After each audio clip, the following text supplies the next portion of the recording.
A very warm, although not as warm as it was the other night, welcome from Super League HQ. Fifey here, as always, ready to lead on. And we have got a Super League debut from an absolute gentleman, a scholar, and one of the unsung heroes. We have the man behind all the fantastic stats work of the last couple of seasons, and one of my brothers from the Southwest representing. We have Mr. Swan himself. How are you, buddy? How are you, Fifey? Thank you very much for having me on. No, thank you honestly for coming on. I know you've only you were telling me you've only done this kind of thing once. You appeared on one of Dan's Swemp shows, and now you finally said no. It's time to make my my Super League debut. So I'm absolutely delighted to have you on. Before we get going, off air, you gave me one of the greatest quotes I've ever heard about the Super League, and I think it's only right that you share it with the world. So, if I was to say to you, when you first started watching the Super League, what did you think? What is it you told me no more than 5 minutes ago?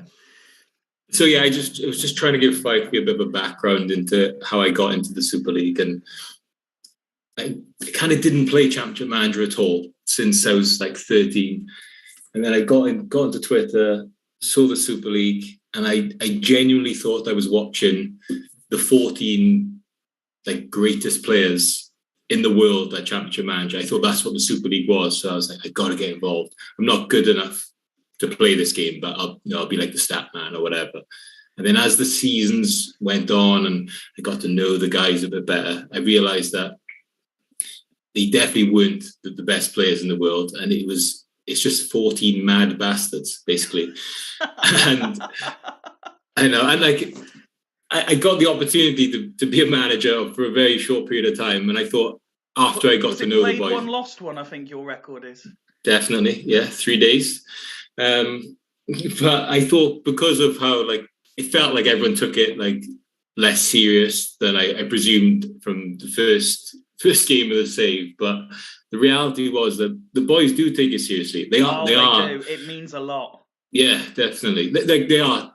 Obviously, they're all still unhinged, but they take it seriously. And like I had Alpha as my assistant, and he was doing test runs. Honestly, so it's true. So I mean, you've got the kind of background into it now with your involvement in the Super League, but it honestly is true. You've got probably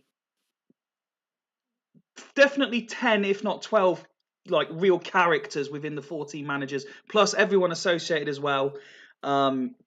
But each and every one of them behind that character is someone desperate for that star and someone who really wants to win so that they can say, I did this. And it's very much a case of so many have tried, so few have conquered, and they're all so desperate to do it. But that's a good thing as well, because I don't think the Super League works if you've got 14 boys who are half-assed and taking the piss. No. You have to be taking it seriously. You have to get angry when you lose.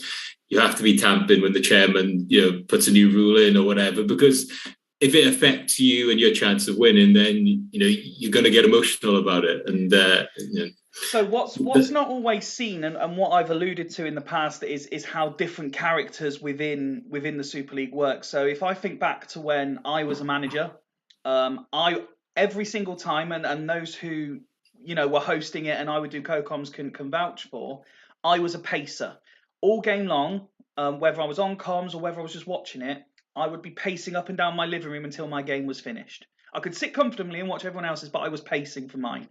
Ian Edwards, absolute gentleman. He stands the stillest I have ever seen a human being stand. It is unbelievable. He just stands there. Whether he's winning, losing, it doesn't matter. He just stands there. You've got some managers who come right up close to the camera like this. I appreciate no one watching this other than you could see that, but they're like right up close trying to take it all in. You've got some that are like hiding behind their fingers at what's about to happen. And the emotion, and what's even funnier is they're not just invested in their own teams. The amount of times like say Greavesy concedes a late goal because he's the pantomime villain of the league. Whoever is on co-coms, it doesn't matter who it is, it's like absolute limbs on the camera. You know, if they get a last-minute winner, you've got stuff flying around the room. I've literally seen objects flying across the room if they concede a last-minute goal. It's quality, and it is emotional considering that we are playing, in essence, a 20-year-old PC game. That's great. And you are very much a part of the Super League family now. I normally ask people off air. I forgot to ask you. Have you got a second device with the chat, or do you want me to relay what's going on for you? No, I've got it on my phone. Excellent. So you can see what everyone's saying and all the all the reaction to what you've said already. That's for sure. Everyone's very much looking forward to having you on. You are technically affiliated to Haggis, but as you're not the Haggis manager, unless there's a particular game you want to start with, I'm happy to play them all in whatever order the game dictates. Yeah, I'm happy with that. I did put a post out asking if anybody wanted any questions. Yes, I saw the mad one about the toaster. Yeah, so I'll quickly burn through those if that's okay, because I feel like I'm not fulfilling that. So no, I will prepare the first game while you start rattling through those. Awesome. So Martin asked about the toaster. I don't know if everyone saw it, but Martin was asking whether a 4-slice toaster was needed. I think a 2-slice toaster is pointless. If you're not going in for 3 or 4, it's worthless. I think anyone who only uses a 2-slice toaster is both psychotic and has far too much time on their hands. Yeah, definitely. Yeah, I don't think I go in for 2 slices ever, and there's usually someone else waiting for a slice. So yeah, I'd go for more slices if possible. So here's a follow-up question for you, if I may. You know, if you're away for the weekend, staying in a hotel somewhere, do you find that the hotel one with that little sort of chain conveyor thing, they simply either do not cook the bread or it burns? There's no sort of actual toast setting. Yeah, definitely. I find you get the ones where it doesn't cook quicker, and you have to do 2 or 3 rounds, and by the time it's done, you're not even hungry anymore. So I agree with you there. Another one was, what's the little pink cup? I think that was just my son's Slinky. And then Tato asked quite a lot of questions, so I'll burn through these. He's asked me who am I predicting for the top 6. Sorry, I've just seen Rob's replied on the hotel toaster thing, saying problem is that morons turn them up and then burn everything. He's right. So Tato asked who I think will be the top 6. I think the top 5 as they are will make it. I think Haggis, Fulchester, definites. Churchdown, Dudley and Hools are all in good form. I think after that, it probably has to be Loco or Devils, because there's no one really in form underneath the top 5. But Loco and Devils also have the toughest run-ins. So I'll probably go Loco just because Greaves, he's done it before, but it could be anyone from the next 4 or 5, I think. Best 11 of the season. My knowledge of the players is crap, so I won't answer that one. Favorite team aside from Haggis, I'll go Sloths because they're just the most entertaining. I think I'm sure I was looking at it earlier. There's only 2 teams that have scored over 200 goals in the entire save, and that's Devils and Sloths. Well, it's certainly not. Surprisingly, it's certainly not Rob's fucking Devils, because they're shit. It's a good job me and Hodgie kept them good. Yeah, I know. But also Rob, the manager of those 2 teams. So I think Rob is the essence behind it. But also 19 goals after 21 games is an insult to Devils. He scored enough goals over this save. He doesn't need to do any more. Is that right? But also on the flip side, there's only 2 sides that have conceded more than 200 goals over this save, and that's Dragons. Definitely one of them. It's Dragons and Sloths. So and Sloths are the highest for both. So they're the biggest scorers and have conceded the most. So I've got to go for Sloths just for the entertainment value. Is there a difference between home and away results over 5 seasons?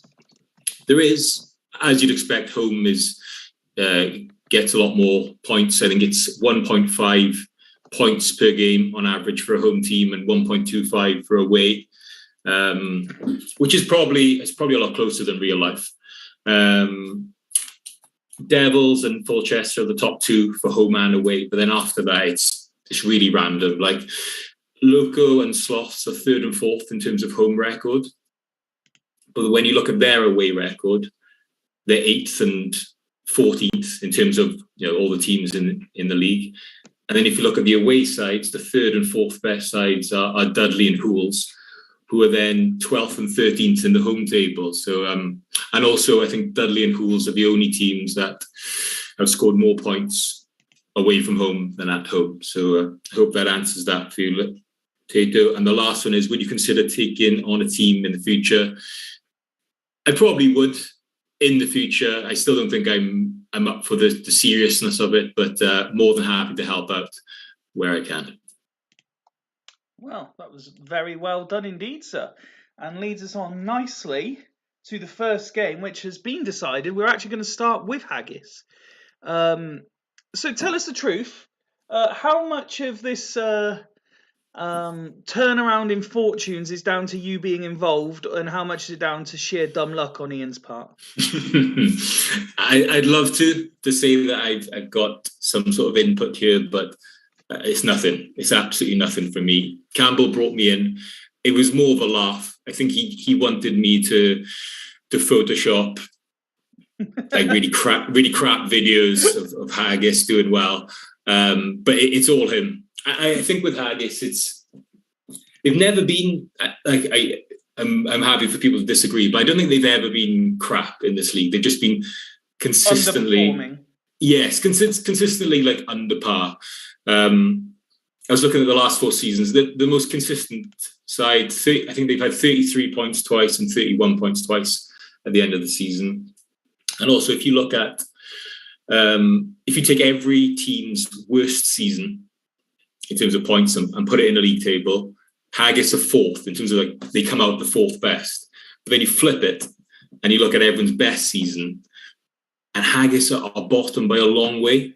I think Astor are 13th on 38 points, and then Haggis are on 33, which is way off. But it just shows that they've never had a season where they've gone for playoffs, but they've never been shit. So I think this is just a massive shock to everyone. Probably Campbell as well. He's probably had the right formation and the wrong team on the right team, the wrong formation, and it's all sort of clicked at the right time for him in season 5. And yeah, he's killing it. He's killing it. Well, let's have a look at tonight's team then. New signing as part of the reserve window, Tontonzola Makoku doesn't even make the squad. It's the familiar-looking 11. Del Piero back in this time in place of Bruno, who doesn't make the bench. We've got Santa Cruz and Smith both on the bench for this one. A lot of talk, obviously, about, and I'm sure you know, a man like yourself has definitely come to CoComs equipped with various stats on various things. A lot of talk about Hussein at Churchtown being the best out-of-league signing. But in terms of one season impact, is Kesas at least in the conversation, do you think? Yeah, I think he's got to be, hasn't he? I think it's not so much just the goals. He's obviously complementing to the rest of the team. They are first for a reason.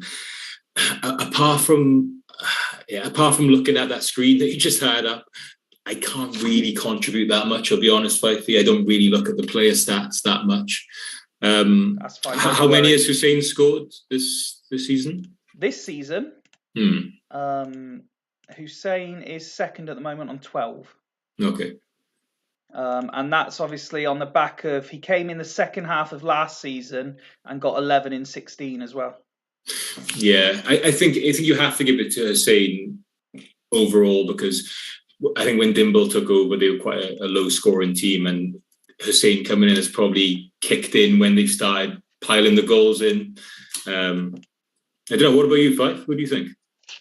I can't think of a player who. So the thing is, Hussein was in the Churchtown reserves for a while, and I know it's not really a thing, but you could say that he acclimatised, in my opinion. I can't remember an out-of-league signing come in and do what Kesas has done this year. I honestly can't. But it has to be said, that record, which I think Tato's just commented the same thing, 23 goals in essentially just over a season, 34 odd games, is an unbelievable record.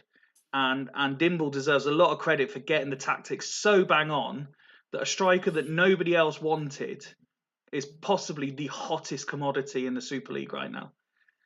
And when it comes to the redraft, whatever pot he sits in, and it's worth noting for anyone interested, I have what I believe is a now fully written out draft of what I think the new Super League will look like.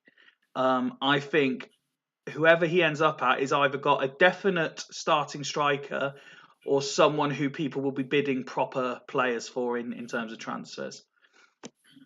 No, Steve, Andy Johnson 8 first game doesn't make him anything. ZZ Roberts, actually, yes, Taylor makes a good point. ZZ Roberts came in and did very well, then disappeared and is now doing very well again. The difference between ZZ Roberts and Hussein is Hussein came in, made the impact, and kept doing it.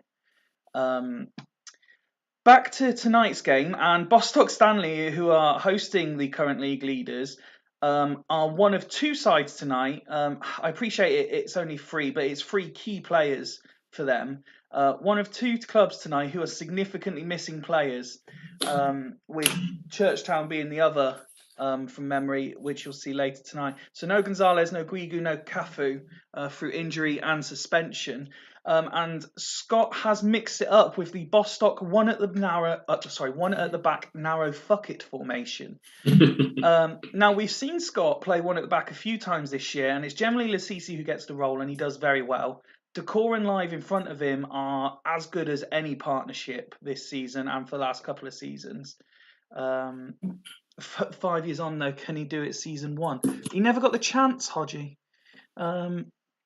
That's the problem. Maybe he will get a chance in the new one. Evening, Dan, who has joined the chat. Ronaldinho playing the supporting role behind a front 3 of Carlos Shax, Fernando Torres, and Raul. When you look at that side, can you see why they've had such a consistently inconsistent season and why they find themselves 9th? It's a hard one to answer that fight. I think Bostock are probably the top 4 sides across the entire save. Yeah. It's quite reminiscent of the second season of the save. I think it was the second season, where Scott just couldn't get any consistency at all. You felt they'd get a win and you'd expect them to kick on and get 2 or 3 more, and it didn't happen. And I think this has happened again this season. I mean, one thing with Scott as well, he always hits the ground running this season. I don't know if you get that feeling, but Bostock always start well.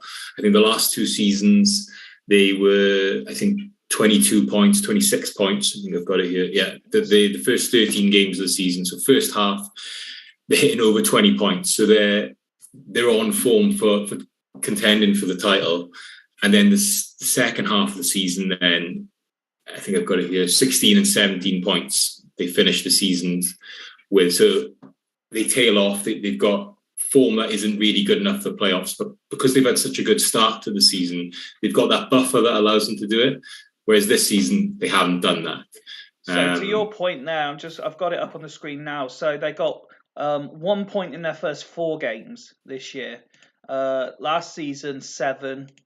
The season before that, that's 3, 6, 9 from their first 4. 3, and then going back to that season that you were just talking about, just 3, and then in the first season 3, 6, 8. So yeah, you're right. They generally start hard. They start quickly, and that hasn't been the case this year. And they've just struggled to find their feet from there, haven't they? Yeah, I think it's probably an indication of how the season is going to finish off for Scott. It's a shame because he has created one of the better sides in the league, and I don't know. I agree with Scott going with this type of formation here. He's got 5 tough games left. He's up against Haggis now. If he doesn't win this one, then it's probably not happening. So yeah, looking forward to it. Can I ask your prediction for the first match of the night, then, please, sir? I think you've got to go Haggis because of the form they're in. I'll go 2-1 Haggis. 2-1 to Haggis. Alf predicting 3-3 in the chat. Aston Squares here as well. You're bringing all the boys with you into the crowd, Swanee. Everyone is here to hear what you have to say. Very 80 good. minutes on the clock, and there is the man we talked about. Casas opens the scoring on 19 minutes. Dimble said in the chat, if Haggis go on to win the lot, then Casas has to be the best. In terms of Italy. Even in Mike Savage is here as well. And Carlos Shax level things up in off the post on 41 minutes. And we approach half-time. Are we going to get a third goal? It's Bostock coming forward. Casillas with a late save. And the whistle blows. And it ends 1-1. But that was a very exciting first half. Chances for both sides. Yeah, definitely. I've got my face covering over the stats at the minute. Can't comment. It looks pretty even. I was going to ask this, Fife. I may as well ask it in the first game. What's your thoughts on this screen? What do you look for at halftime? So for me personally, when I was in charge of Devils, my main focus was, had we created? Everyone knew that my philosophy was very much, I'm happy to concede 7 as long as we score 8. So the first thing I looked for was mainly, were we creating chances? Whether we'd scored or not was a separate thing. Did we create chances? And then I was more interested in looking at individual player ratings and fitness is what I was looking for after that. Yeah. But I just wanted to see from this screen, had we created? A lot of people focus on what these percentages are. I know Dan was fixated on the amount of throw-ins that sides were getting. But yeah, mine is purely about, are we creating chances? Yeah. I did a little bit of analysis on this screen, and for an individual match, it does give you insight of how the game's going and how the second half may go. But if you look at it across every single game, just take an average, it's only really shots that matter. The more shots you have, the more shots on target you're going to have, and but I think like someone more well versed in the game than me can take some sort of insight from it. Well, in the chat, everyone's saying that this is basically your audition to take my place. That you're the future chairman in waiting, and you could run this show easily. With the exception of Ian Edwards, who's merely pointed out that he likes to be ahead in the tackle count. That's what he's looking for. I'm sure he is. Let's have a look then. Let's delve a little bit deeper into the Bostock stats. Torres, Shax, not seen a lot of the ball, but what Shax has done is scored with 50% of his attempts, which you can't really argue with. Solid ratings for the likes of Welsh, Live, and Lasisi, what you'd come to expect by now. Alefropoulos as well. He's had a bit of a couple of games recently where he's not been at his best, but this looks decent by his standards. No real areas of fitness concern. Looking at Haggis on the flip side, look at that for Case, that's 9 at half-time. The share of the ball throughout the team is a lot more equal. Everyone's seeing plenty of it. Yellow cards to a couple of key personnel, maybe a consideration for Ian, but certainly, again, no fitness worries. Anything you've seen from either side stats there that sort of caught your eye? Just looking at Haggis' screen there, it's my own fault for not paying enough attention. But I was seeing the Haggis basically back three, the two boys and the two boys, the centre halves and the defensive midfielder. Is that common to have that much of a success rate tackling? So it depends who you are. Haggis, yes, because Jens Jeremies has been an absolute monster, and Yapstam and Samuel are two of the better ones on the game. So it doesn't surprise me with teams like Haggis when they're playing. It wouldn't surprise me actually if I just go back and look at the players rating in 8 here that I mentioned. Less tackles, but Welsh has done 1 in 2, CC 5-7, Live 2 of 4. So they're both hitting 50% rates, and then Lasisi obviously considerably higher, playing on his own at the back. I do think Decor's the other one. Where's Decor on the list? See, that surprised me that his is actually only 40%. He's normally a lot higher than that as well. Yeah. So we've got Ian making changes. Santa Cruz for Viduka is the call. And finally, Jeremies gets the booking he's needed to get a suspension out of the way. He's been waiting an age, says Ian. I don't actually think I've seen Scott yet in the chat, so we may have to carry on without him. I'll just see what else I'm missing to give him every opportunity. Jens referring to you as Mr. Wales. And Ian then following up his tackle count comment by saying, and yes, up the Swan, obviously. Will Haggis have a man sent off? Who's the ref? It's not one of the controversial guys. I did have a look already. We've got Brad, I'm not even going to attempt to pronounce the surname, but it's certainly not Wayne Dade or his partner in crime. Welsh Assistant 2. Oh, Welsh Assist 2. Sorry, Steve, misread that. What we got? Ask the square. The more shots you have, the more you have on target. The more shots the more shots on target you have. Interesting. Should I do a Boise in the future and put everyone on long shots? You'd be surprised at how many people do that. I'm never asked about how many tackles a player misses. I just look at how many they complete. They can attempt 50 so long as 10 plus are 1. And Classas doing Casas, says Steve. Nothing from Scott, so we'll carry on to 60. See if he joins the chat to make any amendments at that point. As Giggs goes close, early doors. Del Piero getting involved. Del Piero's been a big player for Haggis. Not been involved last couple of games due to fitness, but he's been a big player for them this season. 64 now on the clock. An attacking set piece for Bostock Stanley. We will just very quickly. Alephropoulos rating up to a 9. Lasisi also on a 9. Decor, I'm guessing if he's gone up to a 9, he's certainly improved on that 4 in 10 tackles completed. That's for sure. Hodgie, I'm just happy to finish with 11 men. That's very true. Very true indeed. Swanee, there is a season high of 20 people watching because you're here, FYI. I highly doubt that, but that's very nice. No offence, Fifey. No, it's all right. I know that this very nice and have to say very good-looking young gentleman turns up for one episode. Everyone turns up in the crowd, and everyone wants me to piss off after I'm doing all this work to set up the new version. But he is doing a class job and has taken to it like a duck to water. So he's more than welcome to take over any time he wants. As for Haggis, solid ratings throughout continue. Looking at the fitness, I'm logged in on 9 devices, says Dan. Again, no real fitness concerns. Will Alan Smith come on maybe? Bostock Massey more to give better of text to. This is on a knife edge. Swanee, can you tell me more about Josh Groban? Says Ducker. Any Josh Groban stats? Handsome man is Swanee, says Hodgie. He is indeed. He is indeed. I don't think it gets enough talk because you've not put yourself out there enough as to you're definitely up there in the CMSL community. This is outrageous. Josh Groban stats. I don't have them, but I know he wouldn't be where he is today if it wasn't for Alf. So the credit goes to Alf. We continue on as Santa Cruz getting involved. Del Piero, Casas, all involved. Duggan now putting capital letters. Josh Groban starts. Mendieta on 81 minutes has put the league leaders ahead. Do Bostock have it in them to pull a point? Posh Proban, says Jens. We've got 3 minutes of injury time, which we're into now. Santa Cruz to win it. Misses, but it doesn't matter.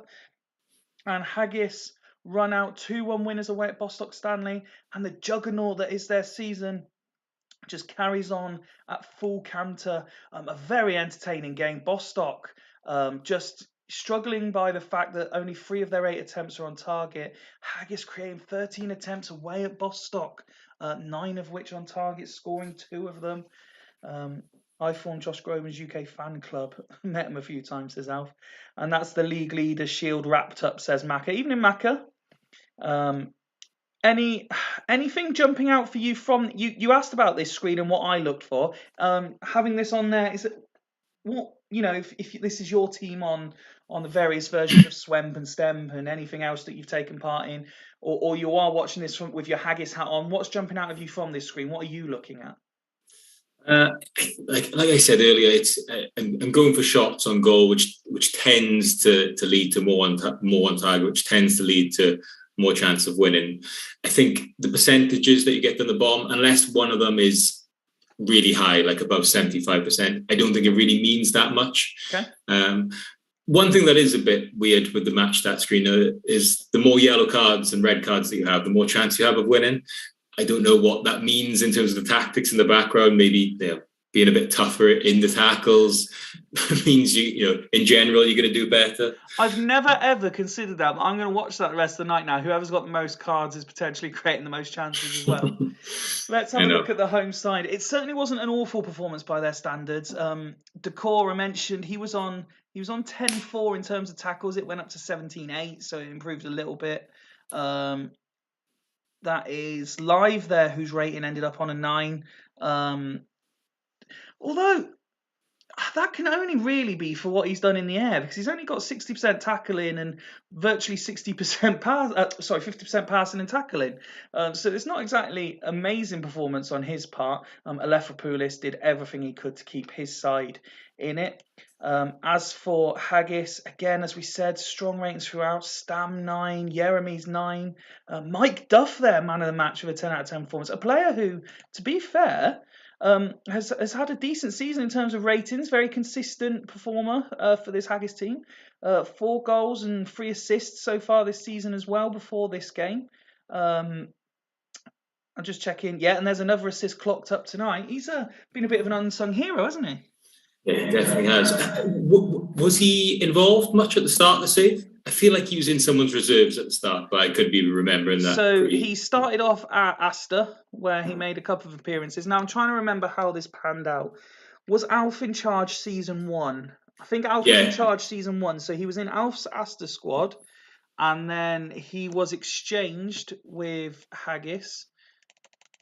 Alf was Astor for the first season, and then I think it was the next 16 games of I'm presuming second season. Looking at this, it would have been 11th of the 8th. So it would have been that part of that Hofland, Placente, Nedved deal that saw Shevchenko and Duff come in, and Radoy as well, who's now obviously at Dragons. Shevchenko, who's now at Fulchester, and Mike Duff, the only one of the 3 still in the Haggis squad. But does he tend to get better as the save goes on, Mike, or does he usually hit the ground running? It's very hard to say, because this is the furthest we've been into a save in the Super League before. He because of his hero status within the game, he normally does get to feature. It's just whether someone has the persistence like Ian's had to play him enough to get that out of him. Everyone who's ever signed in from Cheltenham to like Hull or Swindon or Port Vale or Stoke or anyone like that and gone up through the leagues, they will still, develop him and play him up in the Premier League. So he is capable. Okay. But I'm just having a look here. Yeah, all bin my bid for Duff. Alf binned my bid for Duff off and ended up with Youngberg anyway, says Steve. Can you point on the doll where Mr. Bridge... Macca. Congratulations, Haggis. That's another step closer to securing that top 2 spot and possibly the league leaders shield. Next, 2 former champions going head to head as Devils under the former Sloths manager host surprisingly still bottom on game week 22 Northern Burn. Lebo suspended a whole host of players on yellow cards for Devils, and all 4 of them starting as well. And Penzer's back and he plays up front, still no arrows, and Richie Wellens comes in for the suspended Bowyer. Richie Wellens is an interesting one. I think Rob basically, he had lots of money to spend. He didn't really need to do anything, so he wanted to make a mark in the auction more than anything. He brought in Wellens, he brought in Gardner, and he brought in Thomason. From memory was his 3 that he added. He's also brought in Adani during this reserve window. He doesn't make the squad either, but with all of these players set to be suspended and Montero getting a card every other game as well, he could yet feature. Looking at this team, do you think there's enough there for them to finish within the top 6? And should they really be one of the sides dominating in the top 6? Yeah, they should be. I love Rob to bits, but they really should be in the top 3, I think. But it's a really hard one for Rob because it's hard for him to win at all. He either has to go out and smash the league apart and get 60 points, or he has to win the title, and he still has that opportunity. So I think, looking with my minimal experience of this game, that looks a strong side based on what you and Hodgie had done with it. God knows whether that'll play out. And I think the tough thing for Rob is that he has got a really, really rough last 5 games. And the only good thing going for him is that Loco has got an even worse one. So I don't think he has to win today, but it'd be great for him to get a bit of momentum going into the local match next time round. Let's have a look then at Northern Burn, who were rocked by the news that Patrick Kluivert was injured for 2 months and therefore out for the rest of the season. Ian worked very hard in the market, so he added Defoe. He also added Kennedy, both from Devils. And one of those, Defoe starts, Kennedy doesn't make the squad against his former club. They also added Zlatan after hearing the news of Kluivert. So, and he makes the bench. So let's have a look at the team. It's the same formation as the 2-2 draw with Ledisford. We've got Oliseh in for the suspended Keane. You can see Totti's injured as well. Cannavaro suspended. Novotny coming in for Cannavaro. Robin and Aymar continue centre mid. Brozak and Back continue this partnership in attacking midfield. And like I say, Defoe start making his debut up top. And Sander Westerveld continuing to keep Toldo out of the team as well. I actually think that this Burn team, the longer the season goes on, actually looks stronger. I mean, I appreciate Kluivert's going to be a big miss, but Defoe at this point, 23 years of age, starts looking good. Could he have a strong end to the season? He could do. Look, Ian got unlucky. He had a terrible start of the season. I think 1 point in the first 9. He's on much better form now. It's not playoff form, even if he had the streak going for the entire season. But he is looking stronger every game. And although there's nothing left for him to play for, he's playing some of the boys who are right in the mix. So he's got a huge part to play here. And it's kind of what I love about Ian is that I think a lot of managers, and I'm sure they'd be happy to admit it, would have thrown in the towel now. They would have left it for someone else to take over. But he's still making the effort all the way to the end of this stage. So he loves the Super League, does Ian, and everything it represents, and he'll be a very big part in what happens moving forward with it. That's for sure. I did want to say as well, Fife, because I felt I was quite negative about Rob then.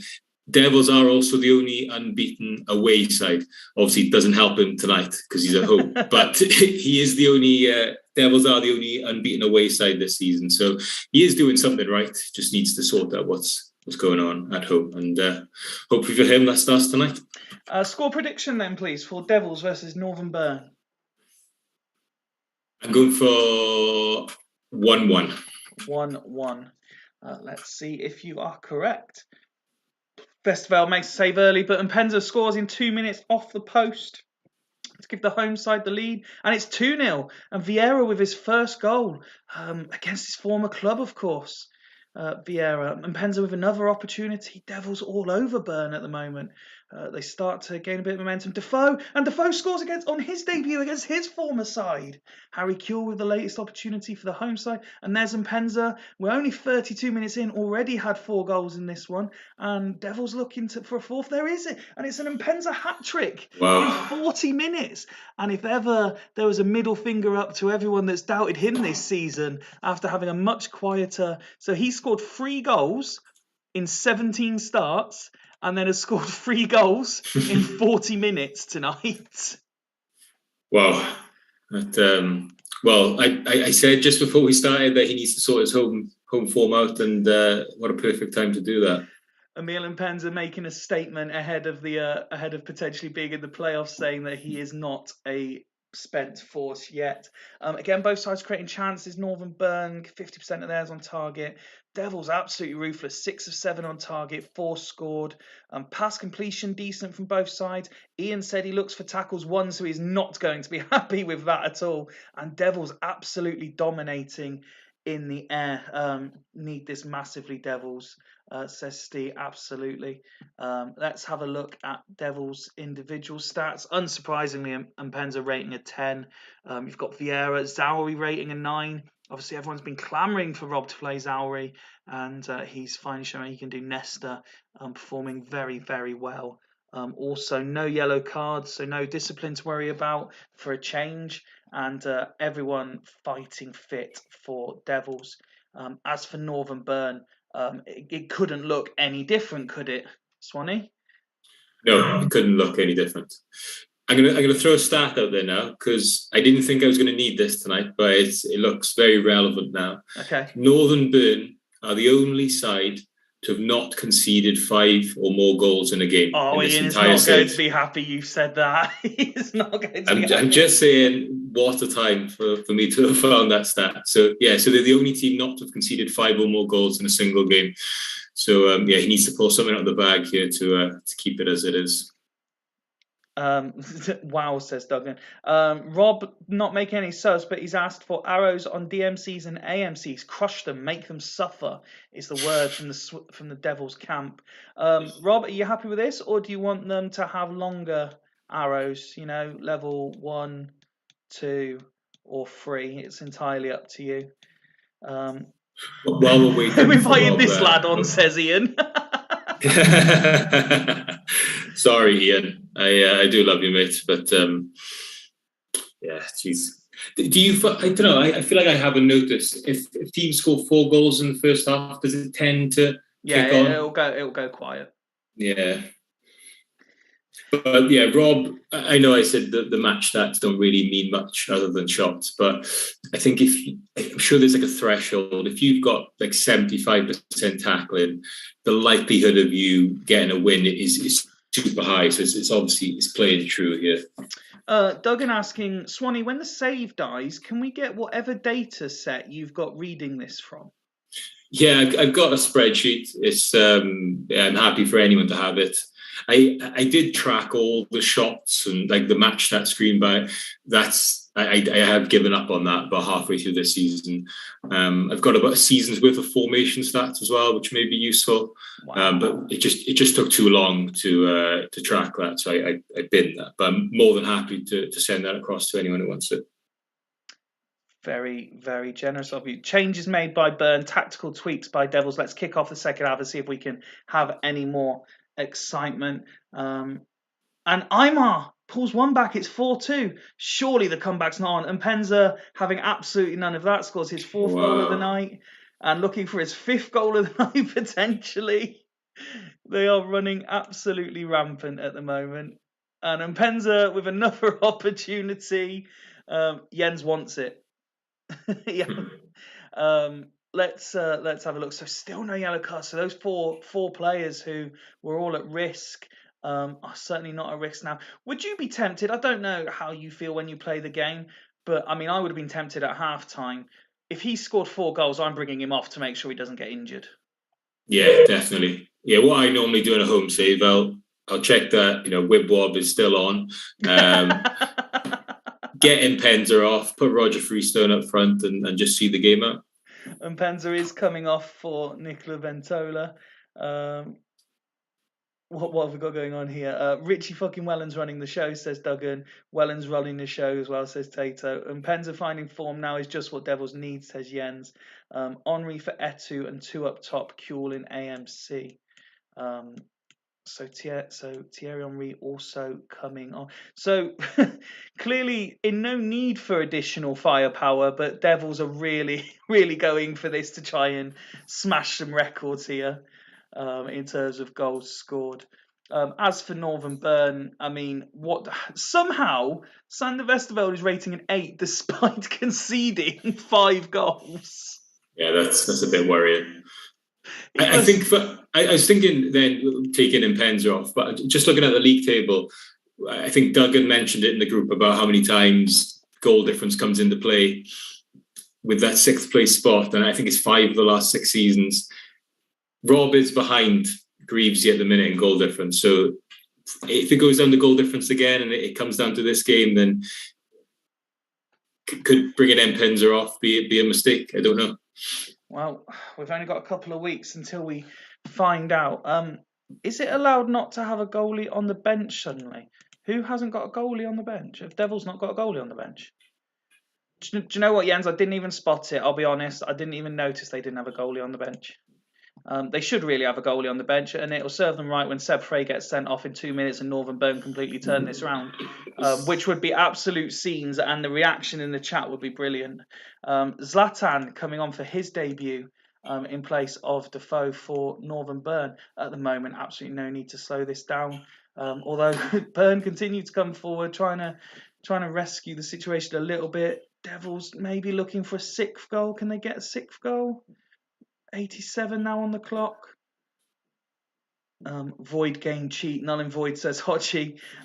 Devils run out 5-2 winners. And this is what the Super League is about. This is a very exciting game. 17 attempts, 14 on target from Devils. Burn put up a fight, that's for sure. They were creating chances and they scored a reasonable amount considering how many they got on target. Whole save, says Hochi. The tackles one went up to 50%, still not high enough for Ian's liking, I'm sure. Look at that, 81% passes completed from Devils. Yeah, it's incredible. The chairman's old club, Astra. So I've slated this Devils team from start to finish, Jens. They have one good game, and you're accusing me of being involved. Unbelievable. I'm here for Rob sneaking into 6th after being shit, then causing absolute chaos in the playoffs, says Duggan. Admirable move from Rob. Risky and ballsy. Fix, says Greavesy, obviously, because it doesn't bode well for their sides. And Penza, no shock to see him getting man of the match. But look at this, we've got 9s all over the shop. Wellens, Vieira, Zauri. We've got a 10 for Kuehl as well. Henri never really made much of an impact in the 25 minutes he was on, but he didn't need to, did he, Swanee? No, not at all. I was just looking at Wellens there. I think he, only from reading the chats, that he got a lot of stick when Duggan used to play for him. Has he been playing well this season, or is he not playing many games? He's purely, as I say, he got brought in for comedy value more than anything, I think, from Rob's perspective. Right. This is his 7th start. It's not the only time he's rated a 9 this season, so he has performed well. If you look back at his time at Gazelles, it was distinctly average. So he appears to definitely be one of those players who stick him in an average team, a la Gazelles, he will play average. Put him in a good team, a la Devils, he will play good. Wellens, man, my boy, says Duggan. Just as we were discussing his performance, but they're spectacular ratings all round, and that is definitely the best performance this team has put in under Rob, I would say. As for Northern Burn, Vesterveld, the only real player coming out of any credit. Ashley Cole tried, Okoronkwo tried his best as well, but it was mainly 6s throughout. You got a 5 in there as well for Oliseh. Not much to. We'll take average, says Dan. Evening, Dan. But do you chalk this one off to just a bad night at the office? He's played Devils at completely the wrong time from their perspective, or do you think that this one will be a concern just because of how badly they've been outclassed? Yeah, I was saying earlier, it's a tough one for Ian. Like he's done it. He's won the Super League, so I'm sure he's not going to take it to heart. But no, he will not be happy. He will be fuming.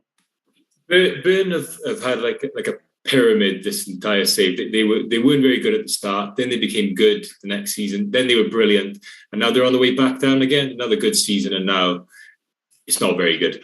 And I don't think there's much Ian can do about that. I think just how the team has developed naturally, and maybe who he's brought in. He makes a good point in the chat that losing Keane for this fixture specifically is huge. Yeah, it's huge. I don't know the answer. Is he the best DMC on the game, Keane? No, not even close. Who is? Who's the best? Vieira. Vieira's likely to get the most people saying yes. It depends on what you're saying by best.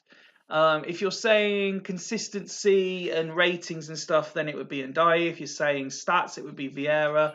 If you're looking for the total package, particularly if you're talking solely about the Super League, Nicky Butt and Jan Jeremy's have been a completely different class to anybody. To be fair, Duggan saying Ndiaye, Jeremy's, Paddy V. And Edward said, I probably sold the best DMC Swan. But congratulations to Devils, who get their pursuit of the top 6 back on track. Next up, Sloths at home to Dragons. Dragons who have added during the reserve window 2 Haggis players, with Duljaj and Radoy joining. Only one makes the team, with Radoy making his debut. Duljaj no place in the squad for him. Zidane back from his loan spell on the bench. And this is a team that Duggan said is the best 11 Dragons have ever put out. So let's have a look at that 11. So we've got Shiotis with Ekiogo. That's definitely not the best centre-back partnership Dragons have ever put out, I'll be honest. Dyer in his correct position at last. With Bishkan, who's been very good for them this season. Zerleas, who's back, second game since his return from Gazelles, and Balmer in his correct position. Davids there to dominate midfield on his own. Then they've got the young they've got the Pole that they brought in pre-season, who's had an outstanding year. He would be up there as one of the best out-of-league signings this season had Casas not been so good. And completely overshadowed him. And then Montella and Sigalko up top. Sigalko had been quiet until Montella came in, and then he thought, oh no, I've actually got a competition now, and started scoring. Montella has not really hit the ground running with only 1 goal in his 6 starts, but he has certainly turned up the heat on his strike partner. This Radoy looks good. He's always had shit at centre. Right, really? Is that what we're going with? Always had shit centre halves. Okay, so he's not shit, for one. Who else have we got? Let's see who else has left the club. Just gonna grab a you go. I mean, he's never had a run out. I think he's a good player. Centre backs. Not awful. Lucio the exception. Centre backs. No, you've not even lost many centre backs throughout. Helguera is currently playing for the league leaders and has been very good since joining them. I want to see Ned Flanks. Who else have we got? We've got some shit in amongst this lot as well. Panucci obviously was the. Okay, I take the point to an extent. Although you've probably got better centre backs now in terms of like Uliano. Who's not in the squad as well. Juan's not a bad player if you're looking purely at stats. Not having Helguera is a centre back, mate. No? Yeah, there's not one good centre back there. I would disagree. You've certainly got good centre backs now. You've had 1 or 2 more than capable centre backs, and this is definitely not the best 2 that has ever played for Dragons at one time. Cheers for proving my point, Fifey. Anyway, Dragons made it their mission this year to go all Galacticos honest with their transfer window, and they made some massive deals. And it hasn't happened. That they sit in 12th, 6 points. Realistically, they do have to win this one. I think there comes a point, and I'm loath to say this, but for the sake of the story behind the Super League, you have to. Dragons won the league leaders shield once. They got to the grand final and lost in dramatic style. Since then, they've not been the same.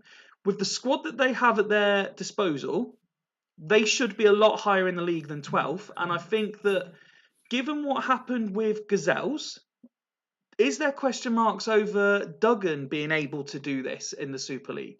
Because Gazelle, he had a different proposition at Gazelles. He said the squad wasn't good enough and he tried his best. And then for reasons outside of how the team were performing, he handed in the reins. He got the job back at Dragons. He's got an all-star squad and still not challenging inside the playoffs currently. It's a difficult one. I think for someone like Duggan and Tato as well, they didn't have a baby from the start. They didn't have their team. I know Duggan helped out with Jamie. It was a season 8, I'm not sure. So it's always difficult because you've got an idea of who's your good players, and whoever you've taken over from probably doesn't have the same ethos. So you're already on the back foot. I think it's probably only Dimble that's kicked on, who's one of the newer guys that's come in. So I think Hodgie improved Devils when he went there. Yeah, I do, and I agree. And Devils, although really again, because in the balance of play, I have to say this because I've just criticised Dragons for going all-star and not competing. They smashed records left, right, and centre, Devils, but didn't win a star under Hodgie. Yeah, I know. It's for me as a stat person, playoffs is where those sort of numbers go out of the game. I know you still need to be good, to get that star. But obviously, his season 10 performance with Devils is the best thing that's happened in this save. So I think Duggan's done okay. You take away that season 8 Dragons team where they somehow won the title. They came first. You take that season away, Dragons are the worst side in the save. You have the least amount of points if you take away that season 8. So you go into season 11 knowing that he's still in with a shot of getting the playoffs. So I think with that with having that knowledge, you have to say that Duggan's doing okay. And it is a team that he's technically inherited. He was Jamie at the start. He helped out. He's left and he's come back. For me, he's doing okay there. Okay. As for Sloths, they make a couple of changes. They were one of the few sides not to get involved with the reserve window. They kept it how it was. Kivu back and available. He comes in, which means Valgarin drops to the bench and Woodgate comes out the squad entirely. Rakoba comes in for the suspended Solari. And other than that, I believe, from memory, it's the same team that beat Bostock Stanley 1-0 last time out. Sloths are another interesting one. So they were widely considered to have the worst squad at the start of the season, but with one of the better managers. And people were saying that, Hodgie could quite easily mastermind them getting into the playoffs. Now, it hasn't happened. And they're pretty much where people expected them to be in terms of squad. Do you think this was a case of it was a no-lose situation for Hodgie? Where he was previously, it was you should really be winning the title. Everyone was saying you should be winning it, you should be winning it, you should be winning it. Now he's at a club where you shouldn't really achieve anything, and what you do will just prove how good you are. Yeah, and I think that's what Hodgie wanted. He smashed the league with Devils, then he didn't get the title because of the playoff system. You've got to have the playoff system because it keeps everyone interested to the end of the season. But obviously it's a gutter for him because he was the best team last season. He doesn't get the credit really for it because he doesn't have the title. So moving to Sloths, he either does shit and no one really cares because Sloths have been on a rapid decline since season 8. I think they had 40-odd points in season 8, 30-odd points in season 9, and then last season I think they finished on 25. So if he gets anything over 25 points by the end of the season, he's done a good job. I'm sure he would have thought he probably could have squeezed them to 6th place, especially with the amount of firepower that Sloths have showed us over the save. But it's probably a job too big even for the master that is Hodgie. Who, as it's been very well documented, has passed another milestone recently in terms of games. And I've lost track now. Have we passed the 200-point mark with Hodgie as well? I don't know. I've only got stats from season 7, so I think we must. I think that last win must have put him over 200 points. Oh, 200 points. I do apologise. Yeah. Hang on. I thought he was on about the games then. No, Ian's saying he surpassed 200 games recently, which I would have assumed he'd done a long time ago. Hodgie's been in the league a long time. Hodgie showed me his paper. Oh, it's impressive, stats. Isn't it? Yeah, I believe him. I reckon he's got it bang on.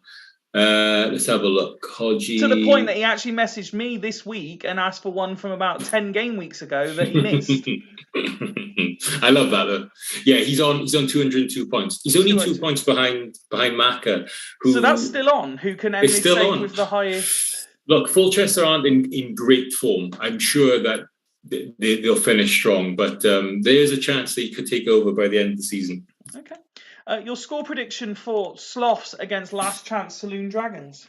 Right. I made a note of manager versus manager, head-to-heads. And Duggan, if you count season 8, where the three dicks were at the helm, Duggan's 5-1 for games against Hodgie, and that would include games against when he was flying. So I'm going to go with Duggan. I'm going to go 2-1. Has Duggan got Hodgie's number? Let's find out. 2-1 the prediction, and Dragons starting quickly on the attack. Can they get a goal early? They've got a set piece here. Enigma Tulin. And crucial injury is Skipper Pizarro goes off after just 13 minutes, which that should see Henrik Larsson enter the fray. I can't see anyone else coming on at this point. I have seen, I'm sure I saw Hodgie in the chat, so he'll be able to tell us.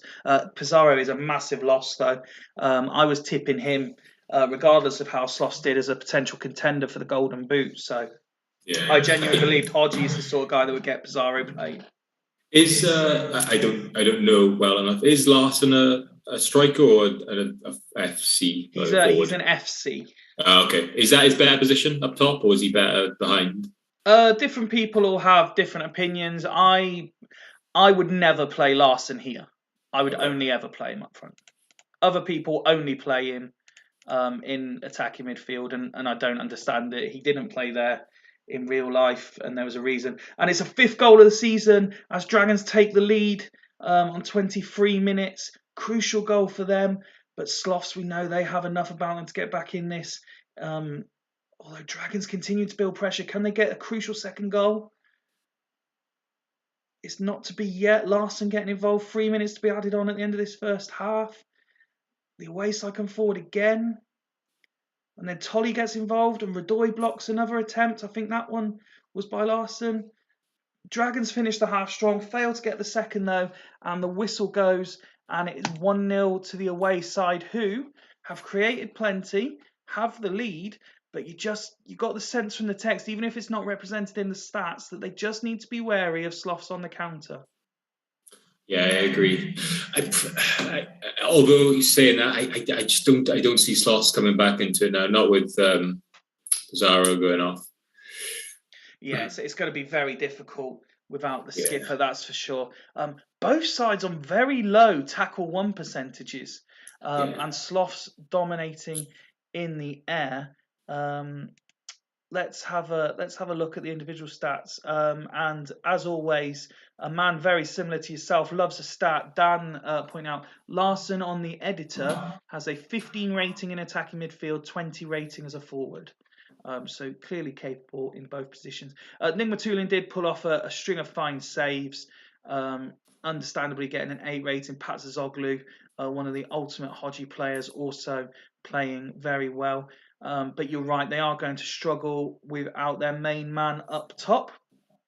Other than that, Tolly's yellow card, he's not really known for a card, so I don't think Hodgie will be too worried about that. Dragons, no discipline issues, no fitness issues to consider at half-time. They'll be delighted to see that the players not seeing much of the ball, or the defensive players. Although Edgar Davids in that centre midfield position, all on his own, you might expect him to be a bit more involved. Yeah, I was going to ask you that, Fife, because I've seen. Sorry, I've seen Tato mention this a few times. That sort of central midfield spot, especially with someone in the own, is like a dead position. Like you're rarely going to get a good rating from them, regardless of how that means, like how they affect the game. That average rating is usually low. Do you find that the same for you, Fife? So I think it's well established fact that defensive midfield and attacking midfield are very heightened, exaggerated positions. The players who are given those positions are over strengthened in certain areas. I think if you get some of the better central midfielders They can do both roles, and they can do that central midfield role very well. I mean, we've seen examples already tonight in terms of the likes of Wellens and so on have decent games there. I will always say Barry Ferguson is the absolute standout centre midfielder. A lot of people like Emerson. I think he's all hype, no resource. I think his average throughout the Super League proves that. Lee Bowyer is another very good player in centre midfield. But what you will find is people will generally play someone who's classed as a defensive midfielder in that position because of their exaggerated stats in the hope that they will do so. Obviously, Ian went the other way with it. He played two attacking midfielders in centre midfield with Aymar and Robin. That's also a possibility. I think if you get the right balance, centre midfielders definitely can work. But if you think back to the Devils team that did win the Star, for a large part of it, I wasn't playing a centre midfielder. I was playing two DMs, but one of them was Barry Ferguson with the forward arrow into centre midfield, and then three attacking midfielders behind a striker. So I definitely think it can work, and there is a place for it. Controversially, Mark Kerr's another one who I like as an actual MC. In terms of being able to do the job. But there a lot of MCs are very, very naff midfielders because DMs and AMs are so exaggerated. That's just my opinion anyway. Great response. Duggan saying as is Hodgie. While I was doing that spiel, so we will get on with the second half and move to 60 while I try and catch up with what's going on in the chat as well. Sloth's coming forward looking for an equaliser, 55 now on the clock, as Nick Matuli makes another save, 58, and a chance there for Sloths. And we stop it bang on 60. I finally got one, bang on 60 for the tactical changes. So while we wait for, so it'll be Hodgie first up as the home side to make any amendments he wants to. Just to catch up on what's going on in the chat. Davids has been mediocre for a while. Consistent sense in the Super League and CM with a spike of an 8. You're doing well. Solo CM works fine against the AI. Get your goals and assists as well, says Jens. It's harder in the Super League.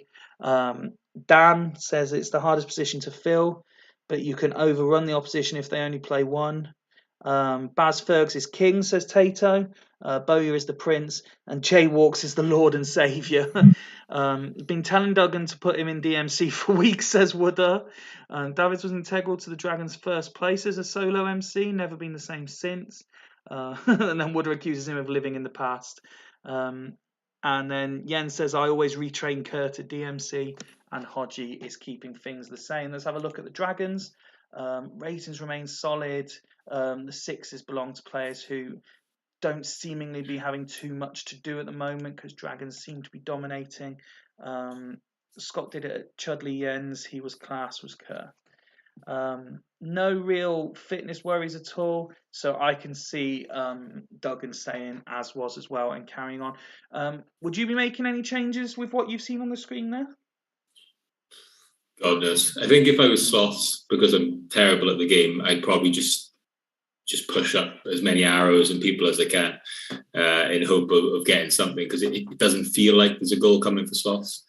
Yeah, but if I was Dragons, I'd probably leave it as it is. So David's back to DM because Wooder is a prick, says Duggan. So Dan's coming on for Bishop. Okay, so a lot of people have had their say. Let me throw a question at you. Where do you stand on myths? And in terms of myths, there's two types. You've got your Mark Kerrs and your Neil Scallies, who have no place in this sort of thing, but because of what they do on the game, they are. And then you've got your myths like Zidane, who is obviously one of the greatest of all time, but is absolutely atrocious in the Super League and can get nothing that resembles form. Right, yeah. So I don't have a brilliant opinion on this, but Duggan told me why Zidane's shit, and it's something to do with like a metric. What's playing him then? I don't know, but no, I think he says he's shit at AMC because of some, like, one of his player stats is like, I'm making a hash of this. He can explain it in the chat, but like one of his metrics gets reversed. So I think that's why he's shite. But I had a regen of Zidane on a save I had in the last couple of years, and he was amazing. So I don't know, maybe maybe someone smarter than me can give an answer to that one. Fife. I'm sure they'll be flooding through in the chat very soon. And there was a good opportunity for Sloss, but they failed to convert. We have slowed the commentary down still. Just one goal in this. Dyer. And it's 2-0 to Dragons. And the playoff dream lives on another week. And what a signing. I said if it hadn't been for Casas, this would be one of the signings of the season. And another 2 goals for him tonight. Dan saying simply because it's a .60 bug. Larson scores. Goal. And it's his first ever goal for Sloths. And are we going to see some injury time limbs from Sloths? We're into injury time now. Absolutely nothing happened. And the full-time whistle goes. Dragons hold on to live another day. Look at the amount of attempts they've had there, and they still were made to sweat in the end, Swanee. Yeah, I think that's the second result I've got right for the night as well. Fife. I believe it is. Yeah. Let's not move on from that. No, but yeah, it was deserved. I was glad to see Sloss getting a goal at the end there, but yeah, it would have been devastating for Duggan there. I think he'll probably, because he keeps a keen eye on the goal difference, I think he'll be gutted with that goal from Sloss, because he, other than Alf, he's got the best goal difference of everyone below the top 5. Those 2 goals would have been so vital for him going for this playoff push. Just looking at his remaining fixtures now, Churchtown and Gazelles the next 2 games. I think he's got to be looking for 4 points there, and then he can lead into the last 2 as cup finals then. Looking at the Slough stats, Nick Matulin continues, despite Slough's troubles for me, continues to be one of the goalkeepers of the season, just for the amount of saves he makes more than anything. Cambiasso brought in to do a job. He did it to a relatively high standard tonight as well. Decent ratings throughout the whole team, really. Shane Tolley continues to do virtually nothing, but there aren't many options for Sloss in that position. Unfortunately, Larson coming on, getting a 9, scoring a goal. So if Pizarro is out for a little while, maybe Larson is going to get some game time. I was going to ask, Shane Tolley, has he been good in previous saves? I've only ever known him as a sort of a low league star. No. There was, I don't think it was this save. I think it was a previous one. There was one season where he started doing stuff. He is definitely in that list that people keep trying to get him to do stuff that he does on a home save, and I don't personally feel he's capable of doing it in the Super League. Okay. Me personally, again, I can only speak from what I've seen. Kieran Dyer playing in his right position, doing what Kieran Dyer does. Balmer being overshadowed despite a fine performance from him. Unsurprisingly, the match hero gets man of the match. And David's performance significantly improved since dropping back to defensive midfield as well. I tried Tolly some games when my season was over 2 seasons ago. That's right, Jens, I remember that. If I remember right, he was pretty bad. Yeah, yes, he was. He was indeed. I mean, to put that in perspective, this is his this save. So he made 1 sub appearance for Halls last year, and averaged 7. He averaged a 7 in 3 games. That was the year Jens was saying he gave him a few games. This year he's made 11 starts. He has scored 3 goals. Has a decent shots on target percentage and pass completion percentage, I suppose. Perhaps he would be doing better in a team that was doing better. Maybe he's one of those players, but like I said about Richie Wellens earlier. Tato's Dyer 9 prediction correct, indeed. Radoy with a 1-like performance there for Dragons. Solid, wasn't it? Solid debut from the former Haggis man. Congratulations to Dragons, huge result for them. And Sloths again just firmly have the handbrake on as they move towards the end of the season. Kieran got a tune out of Tolly, I think. Possibly was he one of the 3 at Churchtown? I honestly can't remember. It seems like such a long time. But has to be said, what a lad Kieran was. I liked Kieran a lot when he was involved. Massive game this. Fulchester in second against Dudley Hill in 4th. 6 points the gap between them. They've also both seen Haggis already tonight as well.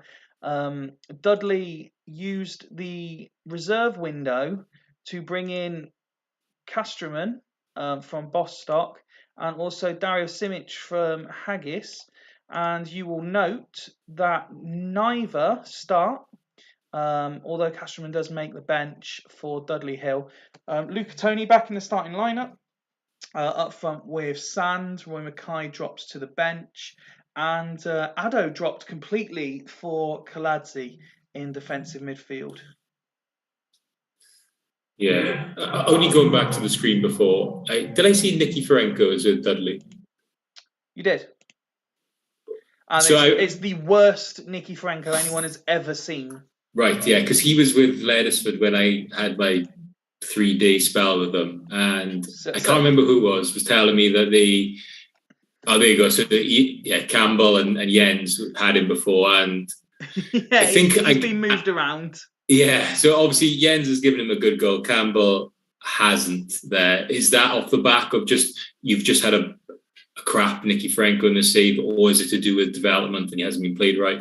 How does that work? No, I think this is just unfortunate that he's a particularly shit Nicky Ferenko in this save. I remember Dan Megahorst. I was asking him why is he so shit, and he did explain it to me, but I can't remember the answer. Jens has literally just put in the chat, Nicky Ferenko season 5 has never looked so bad. Incredible. 7 goal contributions is 14 games is all right, to be fair, says Tato. So maybe he's come. Well, he's definitely leaping to the defence there. Only one side has ever managed to defend a title. It's public knowledge, public record. Nobody in this incarnation of the save has ever managed to retain a title. Does this Dudley Hill side have it within them to do so? Yes, they do. And the reason I believe it is because if you compare last season compared to this season in parallel with each other, Dudley are only 2 points off where they were last season. On top of that, they've got a better goal difference than they had last year. I think if Haggis somehow lose their momentum, I'm fancying Steve for the title again. Obviously, it's a lot of big ifs. It depends on how Fulchester, Churchtown, Hools, how they all end this season. But I think Steve, whether he's meant it or not, he's timed it perfectly. They've hit a bit of form now. Defensively, they look incredible. There's a lot of question marks over how they were going to do attacking. They weren't scoring many, but still getting results. And obviously, he's proved his doubters wrong with those last 2 games. I think looking at those last 5 games, I don't know. It's not a terrible, like after Fulchester, it's all sides in the bottom 6. He's got to fancy himself to keep that momentum going straight into the playoffs. So, depending on what happens with Fulchester, especially this game, Dudley could be looking at a top 2. Steve's saying he loves you, and Jens is saying please keep Halls out of the title chasing discussions, Mr. Wales. We're not close. Fulchester, another side who just need to be wary of. They've got 4 key players here, all on yellow cards and all starting tonight. They go unchanged from the side that dispatched Dragons last time out. You were saying just a few moments ago that if Haggis were to lose momentum, you would be backing Stee. Fulchester are the side that I've been kind of alluding to all season as the team I expect to win it. I think Macca, despite perhaps socially in terms of content between games being quieter than he is other seasons, I think he has taken it more seriously this year than he has perhaps in the previous 2 campaigns, and you can see the difference in mentality from Fulchester. Yeah, I completely agree. He's I think last season was a blip for Macca. I think he had a lot going on. I think to blame Ryan for last season was the complete right thing to do. Yeah, well, like I said, I don't know about that fight. You can say that, but I will. But yeah, obviously having Ryan in may have disrupted how things were going. I think he had a lot of stuff going on personally, and I think, and even with all that going on, he still finished 7th. He was on the same points as 6th. He lost out on goal difference. It shows the quality of the team that he's put together. This Fulchester side is better than his season 9 side that finished first. So I only say Dudley over Fulchester because of the current form that Fulchester are in. They win this game, that completely changes. Basing it purely off history, the only reason I would say Fulchester is because I think every team has a blip, and I think Fulchester have. You were saying Dudley have timed their form right. I think Fulchester have timed their blip right. In that they'll come out of their blip and then they will head into the playoffs and they will be dispatching sides left, right, and centre. But this is a massive, massive gain. This Mac is saying my home form has been gashed through this year. That's a good point. They are the best away side in the save Fulchester. So it's his away form that's been keeping them going. But just like Devils, this is the time to change it. Steve went on record saying that if he wins this, he finishes in the top 2. Earlier, I can't remember if it was today or earlier this week, via his team's official channels. And he's put there that he's nervous. We've got Dan predicting 0-0, Tato saying 2-1 Dudley, Alf predicting 1-1. Let me ask you your prediction, please. I'm going to bottle it. I'm bottling it. I'm going 1-1. Oof. Get off that fence, Mr. Swan. Let's kick this massive, massive game off and see what happens. Fulchester with the first attempt of the game. And they take the lead through David Trezeguet on 4 minutes. Luca Toni getting involved, looking to equalise quickly. Did not take that particular opportunity. Dudley's certainly been a little bit more in it now after that initial phase from Fulchester. And there is the equaliser through Robbie Keane on 31 minutes. And still, this first half continues. 35 on the clock. Fulchester come forward again, looking to retake the lead. Dudley on the counter, though, always dangerous. Luca Toni getting involved. Comandini with the last opportunity of the half, misses, and it concludes 1-1. It's kind of been somewhere in the halfway of what we've seen in the other games. That both sides have created chances, but it's not been the all guns blazing approach that we've seen in other games. A little bit more of a chess match, a tactical battle, and this is what it means to be in the top end of the table battle, doesn't it? Yeah, definitely. And I think kind of Steve's approach, apart from the last 2 games, is all his games have been tight, and coming up against a big side that Mac has got here, I think a low-scoring game is what most people would have expected. Let's have a look at the home side. Buffon coming back into the team ahead of the playoff campaign, I think, is huge for them. Yepes continues to perform well. Perhaps not as strong a performance as Maka would be hoping for, but Gattuso certainly doing his job. I think that's a harsh 6, really, that for Gattuso. He's completed nearly all of his passes. He's won 66% of his tackles, and to only be getting a 6. But crucially for them, I mentioned that all the key players on yellow cards, that first half goes by without a discipline problem. As for Dudley Hill, Robbie Keane, the only man on the pitch in the book, but he's also one of only 2 men on the pitch with a goal. Again, it's all 6s and 7s for Dudley. No one really excelling so far in that first half. Both teams having to put in solid team performances, aren't they? Yeah, definitely. Yeah, I don't really have much to say there. It's tight as it's expected. I don't remember, but Maka and Steve, are they likely to change things up as we get to the 60-minute mark? Maka's done exactly what Maka will either sub a striker or he'll drop the centre striker into AM, and it's the latter that he's done this time.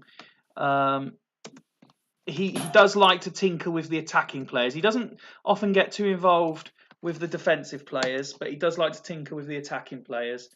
Let's have as for Dudley, Steve's not afraid to make a change. If it's warranted, it wouldn't surprise me to see Roy Mackay come on. However, it would only likely be for Ebby Sand, and Steve seems intent on Ebby Sand being the star man for the end of the season, so perhaps not yet. Get Addo on, says Ian. No, it's Steve keeping it as is. So Fulchester blink first and make the change. Dudley don't react until 60. Let's see how the slight tweak changes proceedings. Vogel goes into the book, and then all of the 60 minutes goes by without any opportunity to slow it down. So with 10 minutes to go, the managers have a chance to alter things. Yepes continuing to impress there for the home side. Buffon continuing to work hard. Trezeguet as well. I look at the bench and there's not really that star That's a star player. I mean, Castillo could come on and do a job, I suppose. Van der Leyen has featured a lot this year, but he's much more of a defensive player. And at 1-1 at home, it's not really the sort of change Fulchester will be wanting to make, I would suggest. Castillo coming on for Shevchenko is the answer from Maka. Had more personal stuff on and work stuff, so lower output. Apologies. We understand your position, Maka. We're not saying people have to do it, but I'm very much, as someone who used to put out a lot of stupid videos of myself and wasn't afraid to make a fool of myself. I'm all for as many managers and not just managers, but assistant managers, stat men, fans of the show, anyone putting content out to help promote the Super League is very much a blessing, in my opinion. Dudley Hill, then, what opportunities do they have? Perhaps Vogel with the lowest percent fitness on the pitch in that crucial position. Does Good Johnson go there and maybe Addo come on to shore things up and basically avoid defeat? Is that the way Steve would maybe be looking at it? Yeah, if it wasn't for the last 2 games, I think Steve would be happy with the draw here. He seems super confident. I would have expected Steve to push on a lot more than he has. So I think he would have fancied himself. In reality, the draw serves both teams pretty well here. We slow the commentary down. I've just noticed that Tato's actually finally changed his name back to Tato on the YouTube chat. It's no longer Liam. Promising of more content coming out in the redraft, which is always nice. I hope the redraft freshens up people's enthusiasm for doing that kind of thing. I really do. And I hope people like the proposal going forward, because potentially the new Super League could be very exciting. We head in towards injury time. Are we going to get a last gasp goal from one of these sides? Fulchester is coming forward and they have a free kick. Beckham lines it up. And Comandini, Trezeguet. Turan gets in the way. And the match ends 1-1. A result that I think does do enough for both sides. Haggis are obviously delighted that both teams have dropped points. The other teams chasing and in and around the top 6 will also be delighted that both teams have dropped points. Yeah, I think Mac is happy. We've seen over previous seasons the amount of times that second goes on to win it. So I don't think Mac is stressing about coming first to second. I think that result probably most people's minds. It nails him on for second place. I think for Steve, God, we got Hools and Loco to come. Churchtown are playing Loco, so yeah, he may be a bit sweaty by the end of the night. I think the form he was on, I think he would have fancied himself to have a pop of Fulchester tonight. I think when the dust settles, a point's a good result for Steve. John Curtis getting man of the match in this one. I think you're right, and both managers kind of saying it in the chat there. It's a good point for both teams. The fact that Maka hasn't got any of those key players yellow carded, so they'll both be available for the next game as well. Crucial. I mean, it was a tight affair. It was a tense affair, which it doesn't make things any less entertaining than the full-blooded affairs we've seen in other games. But I've made my feelings quite clear that if a player getting an 8 gets man of the match, it tells you everything you need to know about that particular fixture. Vogel with a 5 really struggled tonight in midfield. Luckily for him, he had players like Joey Good Johnson just in and around him. Well, not so much Good Johnson, who was his partner, Kaladze. Yeah, Kaladze was the better of the two. Helping him out to maintain parity on the scoreline. But I think you're right. Both managers will be happy, and everyone else chasing them will also be happy. Haggis were really the big winners in that one, that's for sure. Curtis been classed this day, says Steve. Certainly has.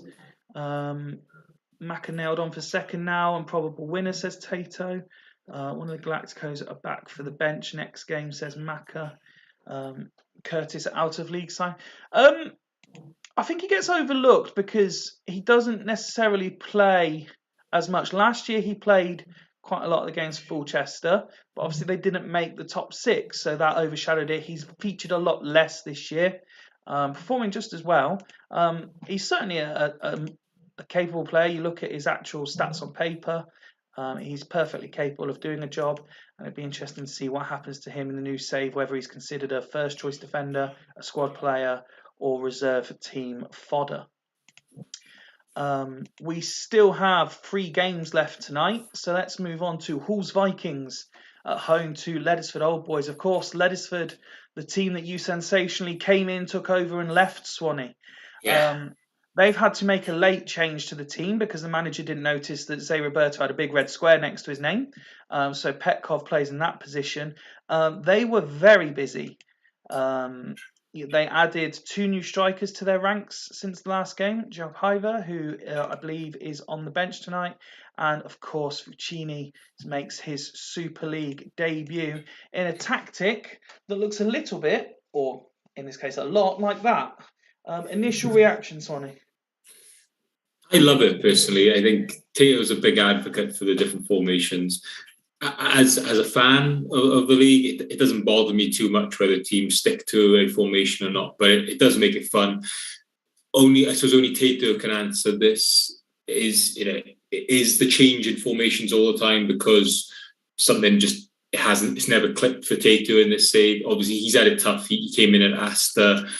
And then he's taken over a Leddersford side that's had 5 managers before him. So it's been really hard for him to make something his own. But maybe when the redraft happens now and he's got his own team, he'll find a formation that works for him. And that'll be fun for Tato to just stick with that, like Campbell's done with Haggis. But as a fan of the Super League rather than manager, I do enjoy what Tato's doing. And your thoughts on Fucini? Is he going to... he's got potentially. Let's go to the end of the regular season. He's got 5 games. Do you expect him to score, and if so, how many in those 5 games?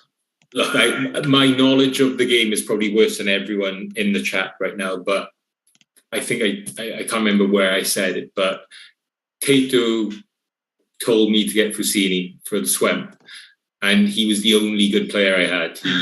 He kept me from being bottom, basically. So purely based on that, he's fucking amazing. So I expect him to get 4 or 5 goals. But Fifey, I'm sure you may have a different opinion on this. I know very little about him other than what I've seen Tato do with him. I was asked last night when I did co-coms on the Small Horse Invitational what I thought about it, and I said I really couldn't say.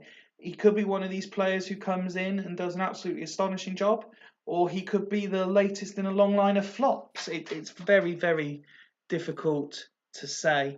I just seen Dan has just said I had Diop as well. Yeah, I had Diop and Fucini. Those 2 were brilliant. And Diop is another Leddersford player as well. That Tato brought in for this season. Tato's got a lot of like sort of, I don't know what you would call them, sort of like kind of like myth players in his side. I don't think anyone else has got as many as Tato. No, not off the top of my head. I don't think so. Looking at the Hall's team, Arca was the only player they brought in during the reserve window. He doesn't make the starting squad. Rustico suspended. Gerard has a knock. Mido comes back in place of Vincente.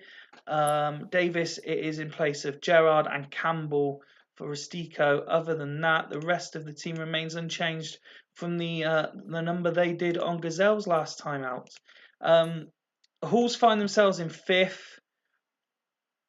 Obviously, we've seen a lot of these teams play now, so they know, Jens knows what the likes of Devils have done. But this is a crucial game because there's a 5-point gap at the moment between themselves and Leddersford. He really can't afford for that to become 2, can he? No, not really. And you expect Jens to come out of this with something. He's on a great run. I think last 10 games he's the second best in the league behind Haggis. So similar to Steve, he's hit form at the right time. The only thing for Jens is that he's brilliant against the lower teams. Okay. And then I can't remember if I've remembered this right, but maybe I think he's only won 1 game against the current top 6 guys. So I think he's got a decent run in now against these 5 against 5 teams. who I think are mainly made up of the bottom lot. He gets wins against them. He keeps the momentum going, and I'm hoping for Jens that'll serve him well in the playoffs then. Can I ask you then for a score prediction for Hull's Vikings versus Leddersford? I'm going to go for Hull's win. I wanted to mention that Tato I think they're the only team that's unbeaten at home this season as well. So similar to Steve, it's the wrong. Similar to Rob, it's the wrong time to be given that stat. So based on that and Hull's form, I'm going to go for a 2-1 for Jens. 2-1 for Jens. Let's see if you are correct. And they go very close, very quickly to opening the scoring, straight from kickoff, but failed to convert the opportunity. Leddersford now have a bit of time. Constantinu, who's been one of the form players in recent weeks, enjoying a bit of a run, starting instead of coming off the bench. The eagle eyes would have noticed no Vieri in the team tonight for Leddersford.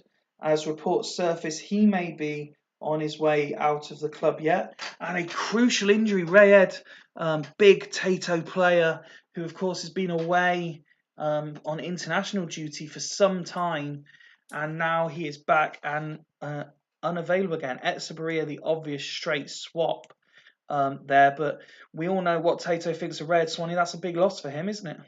Yeah, it's huge. He's probably, other than Fassini, I think Tato speaks of Rayed more than any other player, so he'd be gutted. But that's a like-for-like swap there, Fife.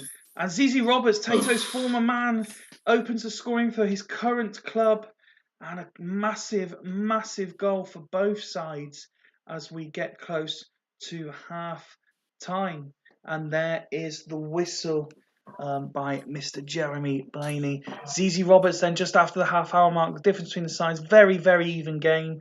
Even if you look at terms of passing, Hull's have been a bit better in the physical side of the game, tackling and heading. But chances created very equal, and Hull scoring with their only shot on target, Swanee. Yeah, and I think we come away from what we're seeing in the game. It just felt like Hull's are going to win this game today. So I don't know whether the Tato's going to mix it up here with another one of his formations, but I don't know what you do here. He's got 3 up top already. Is that right? Yes, yeah. What would you do, Fife? If I was Tato? Yeah. It's so hard because he starts with these abstract formations. I'm not a massive fan of the squad as a whole. I think he's doing very well with what he has available, and I know it seems strange to say that when he's got players like Vieri and Van Nistelrooy and Ronaldinho all available. I think Zé Roberto is a big loss for him for tonight, obviously. But he's also not got a particularly inspiring bench. Like, the best player he's got on the bench is already on the pitch. So let's see what the two managers want to do. Jens, give Saviola an arrow, please. There you go. And Tato, put Petkov to left midfield, please. He's no Zé Roberto. The rest can wait till 60. I'm presuming you'll want the arrow just to match up to Etsabaria, Tato. Fucking hate Petkov, me. Keep the forward arrow also, of course. Yeah, there we go. So just tactical tweaks from both sides as we move towards 60. Nothing happens in the opening 8 minutes or so. But Saviola with an opportunity doesn't convert as we get ever closer to that crucial 60-minute mark. And another opportunity goes begging. And Ficini misses an opportunity as well. Leddersford starting to build, Swanee. Yeah, they're looking a hell of a lot stronger now. I'm just looking at Hull's side there. I don't really know the subs bench well enough. Tristan, is he been good this season? He's not really had a regular run of games. 1 goal in 2 starts is decent, but obviously he's also had 6 sub appearances, so you would argue his impact has been minimal. Gerard gets there through default, I think, more than anything, because he's not exactly ripping things up either to deserve keep.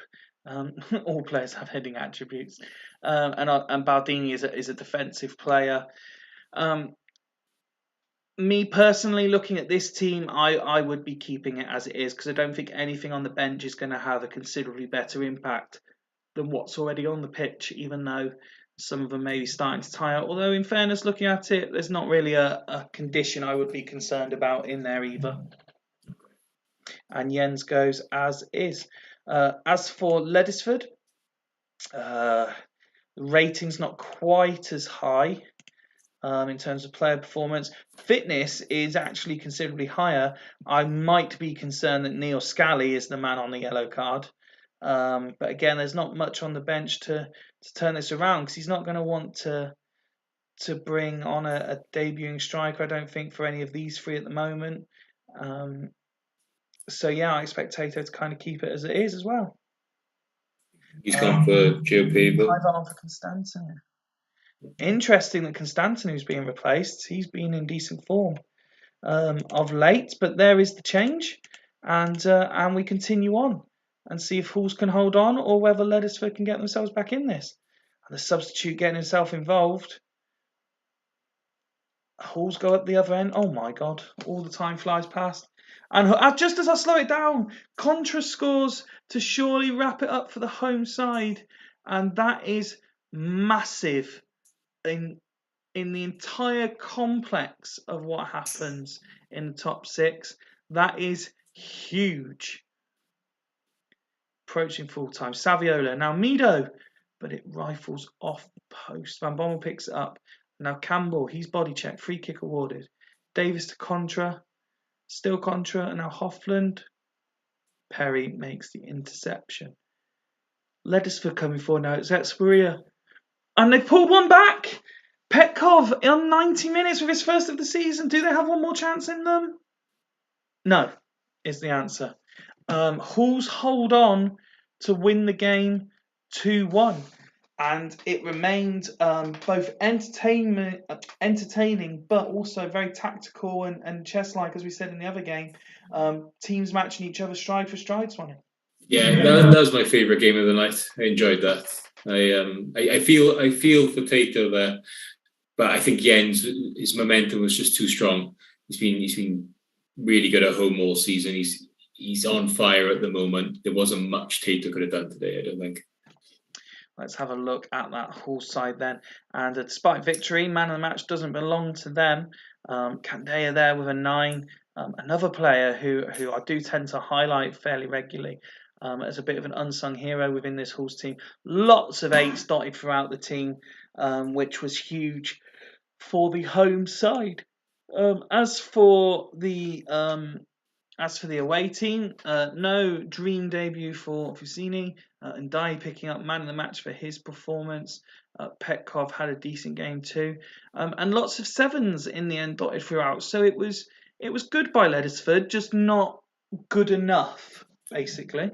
Yeah, definitely. But it probably feels like the end of the season for Tato now, but it's not. I'm just looking at the pictures now. As I say that, he's got full chest and next, which is horrendous. They live right round the corner from each other as well. Yeah, so full chest and next. If he can somehow get a point from that game, he's got Bostock, Astor, Sloths. Obviously, anything can happen, but he is higher than all 3 of those teams in the league. So on paper, he's got a good chance of winning those games. So yeah, it's not over for Tato, and there's a lot of games between the teams above him against each other. So I think if Tato, you feel like it's the end of the season, it's not, mate. There's plenty of time. But for Hools, that's an amazing win. I think that puts him just ahead of Stee. Maybe yes. 1 goal difference. Last few games, Burn, Loco. Yes, he's got Burn next, then he's got Loco, Devils and Churchtown. So he's playing everyone around him in the last few games, 6 pointers. Probably the best time to be playing them as well with the form he's on. So yeah, I'd be feeling good if I was Jens right now. Mike makes an excellent point in the chat saying surely every game is worth playing for. Never understood the whole my season is over.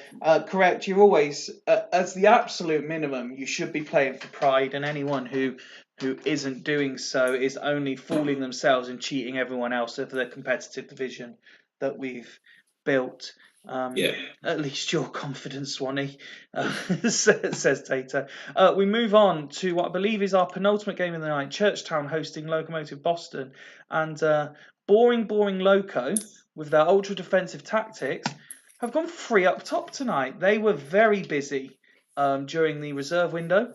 They brought in 2 new goalkeepers.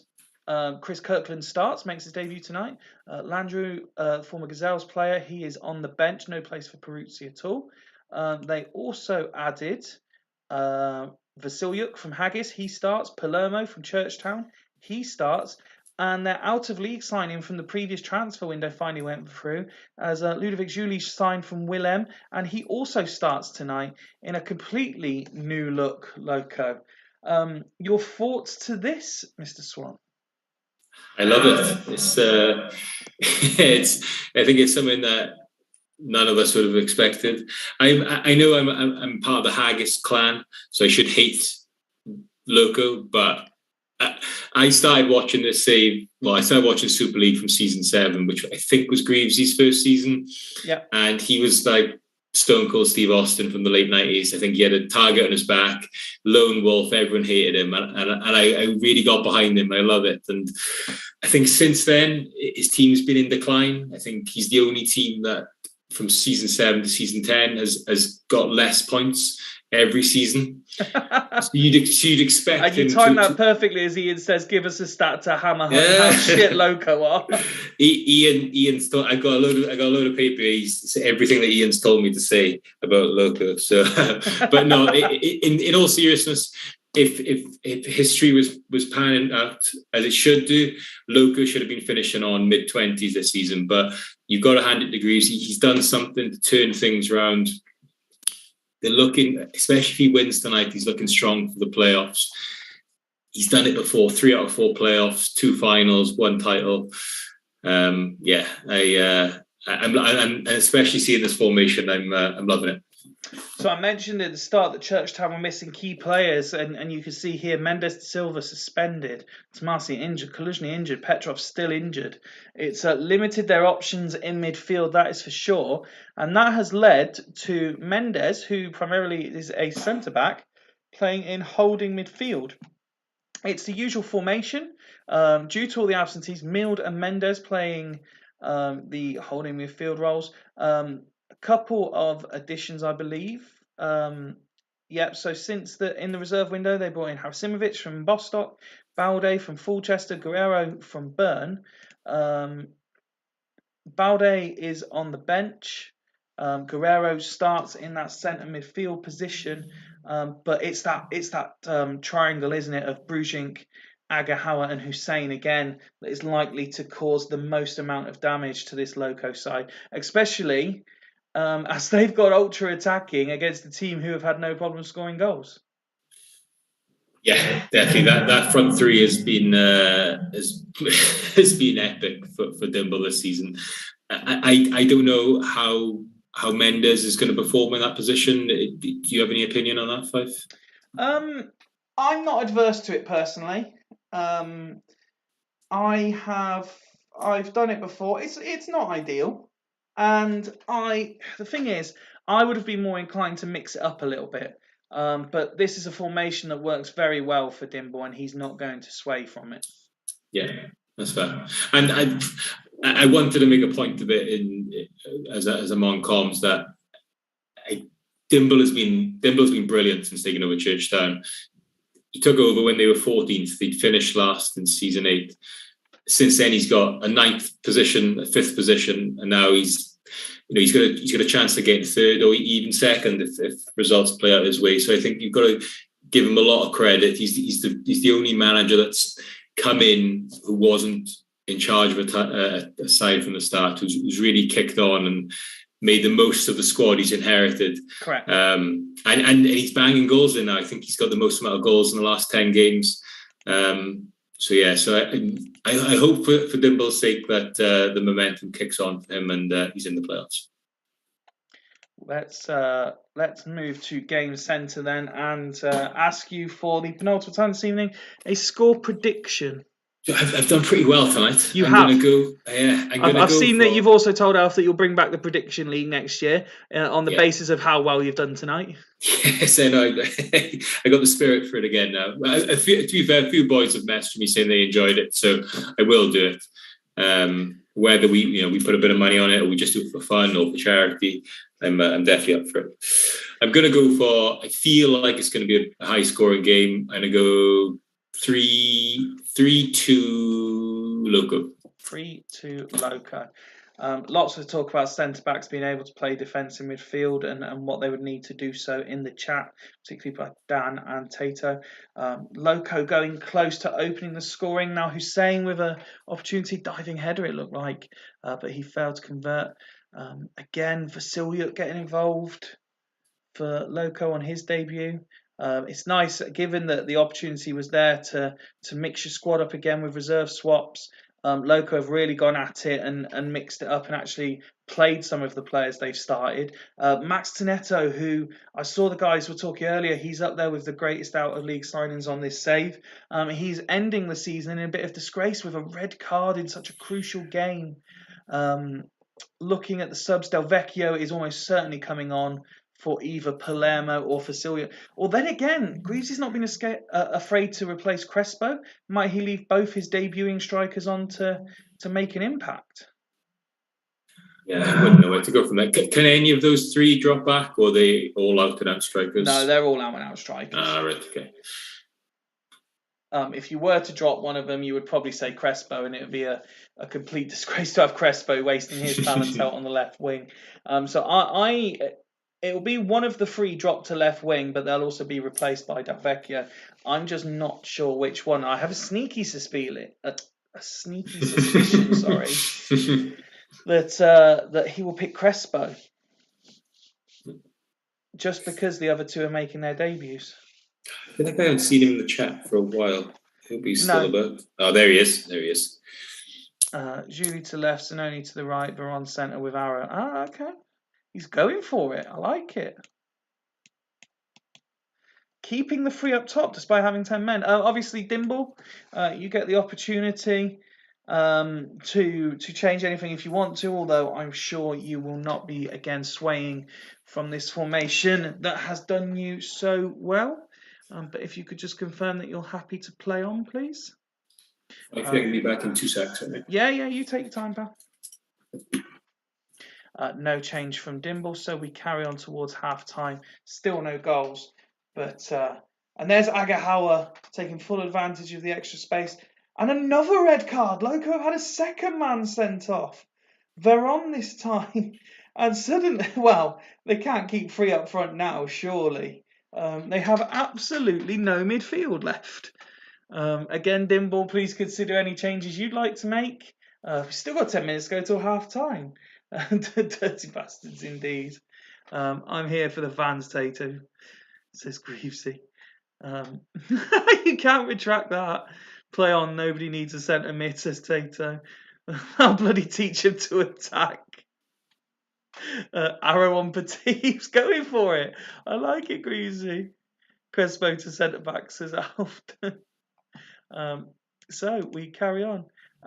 Dimble, you've been very quick to react, but you've not actually said that you're happy to play on. I presume you will be, but if you could please just confirm before I hit continue, I would very much appreciate it. One at the back, says Duggan. No change, says Dimble. As if you've handed Church down second, says Macca. Let's see if we can get to half time. And it is 2-0. Oh no, Bridging's goal's been disallowed. What's with the tiny patine nubbing? I don't know. I don't know. It does that sometimes. We've reached half time. Swanee's back. So Churchtown are leading. But the big news since you left is that Veron then decided to get himself sent off as well. And still Greavesy is keeping 3 men up top despite having 9 men on the pitch. Wow.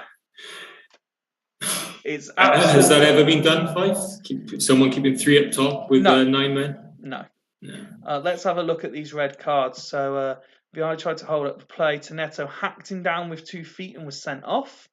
And then Agahawa scored before he was tracked by Pompey. Veron barged into Agahawa's back and got sent off for it. The second one seems a bit harsh to me. It does. What's the protocol, Fifey, with sendings off? Do you get to appeal them? Does that just naturally happen every single time? Well, it's because Australia have this strange concept where you can nudge someone in the back and get a one-match ban. You can punch someone in the face and get a one-match ban, or you can go into the crowd, get a gun, and shoot somebody and get a one-match ban. Just for the sake of narrative and the managers actually having to do something, I never appeal any of their red cards unless it's for more than one match ban. Just so they actually have to change something and do something to earn the big money that they're on in the CM Super League. Of course, yes, because there was no stats, I made the screen a bit bigger for you, so I don't think you can actually see the bottom part of the screen. Mark Hester is the referee for this game, Alf. Although Tato seems to have seen it, so maybe it's not that far down. Oh no, you can see the referee on what's available to you guys tonight. Let's go to the match stats. Another sort of tepid affair. Loco, despite their disciplinary issues, have managed to create a few chances, but not getting them on target is the problem. Churchtown, 3 out of 3 on target, 1 out of 3 scored. Who got the gun red? I don't think Greaves will be too upset, and I actually think he'll keep it as is when it comes to looking at his side. But let's have a look at Churchtown first, who really should go on to dominate this. The form they're in, and now they've got 2 extra men, Swanee, no? Yeah, I can't see anything other than Churchtown dominance now in the second half. Although you're right, you've got to keep it as it is now if you're Greavesy. No, absolutely. Dimble's saying no change at all. Just before, because I know you missed it. So this is what Loco's tactics looking like at the moment. Petit just with the little forward run now into centre midfield is what Greaves has gone with. All the subs still available if he wants to change anything. But again, I don't think he's going to, just because he hasn't with the red cards. I think he's got to go for it. I was looking at the run-ins for everyone. Greaves, he's definitely got the hardest run-in. If you include this game, he's got Devils, Hools, Fulchester the next 3 games. Wow. I think you can't just sacrifice the game. He's got to go for it now. But what do you do with 9 men? Left and right arrows on Martin, and Roman is the so all he's doing is he's giving the strikers a little bit more work to do. Tato pointing out the work that Petit's done in that first half. Obviously playing in midfield essentially by himself, 20 passes, 14 completed, 12 tackles, 8 completed as well. Working very hard is the former Loco captain. Let's kick off the second half and see what is to come. As Crespo goes close to levelling things up, we reach the 60-minute mark, and Churchtown have a corner. They are winning the game, Churchtown, so they don't need to make any drastic changes. But given the advantages they've been given in this game, do you think Dimble will be a little concerned it's still only 1-0? Yeah, I think he will be. It's unlikely Greaves to come back into this, but yeah, definitely. I think he would have expected to have got at least 1 goal by now. I don't think I'd change anything now. Keep it as it is. Well, we will shortly find out if the manager agrees with you. As for Loco, obviously we know the difficult situation they find themselves in, although the text does suggest they're playing their way back into it. No real fitness concerns. Given that you've already had 2 red cards, would you be tempted to take Clompe off? Yeah, I think so. Yeah, I think he's been really good for them this year, isn't he? 5. I don't know the exact ratings, but yeah, I'd be taking him off now. I was going to say with Greaves, when there's 2 arrows out wide for the strikers, what is the benefit of that? I feel like that's like counterintuitive, but I don't know as much as Greavesy. So knowing that Churchtown are playing 2 centre backs, depending on what Dimble has his marking instructions set to, if he's got both centre backs on man marking, they're probably marking the 2 wider forwards. So the fact that the arrows are there, when they're attacking, they're going to drag them out wide and just create a shitload of space. Right, that makes sense. At least that's the theory anyway. Greavesy has said Del Vecchio for Crespo. Is he playing up front, Greavesy? Just a change in personnel, no tactical swap? There's been no mention of a tactical swap. If you missed it, it was Hersey coming on for Guerrero, and he's added a forward arrow, so more attacking from Churchtown. Del Vecchio has come on for Crespo for Loco. Let's carry on and see how the rest of and it's a penalty, and it's saved on his debut. Chris Kirkland saves the penalty. What a game this is. Red cards, penalty misses, disallowed goals. It's all going on. And that was Julie. Oh, Zanoni with a header at the far post. Could you imagine if 9-man Loco level this up? And it's Brujink and Hussein. And that's another save. And Klompe manages to get rid of it. Palermo now. And Julie. I'm all in on Loco equalising here just for the balls it's taken to keep 3 men up top. Palermo! Oh, he's got it all wrong and puts it over the bar. Klompe gets in the way, but Zambrotta picks up the ball. And now Agahauer's knocked over. Free kick to the home side. Brugink to take it. And Petit manages to clear. 85 now on the clock as the home side come forward again. Brugink from distance. And well saved by the Mr. Debut Chris Kirkland. And it goes from bad to worse. A debuting Ludovic Julie now goes off injured. I think Paul Scholes probably goes up top. Yeah. With Del Vecchio on the left wing.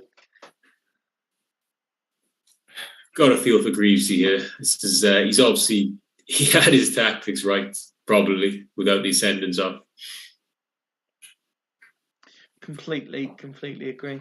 Now, Greavesy has put swap Del Vecchio with Martin. I'm just wondering whether that was before the injury. Yeah, it was.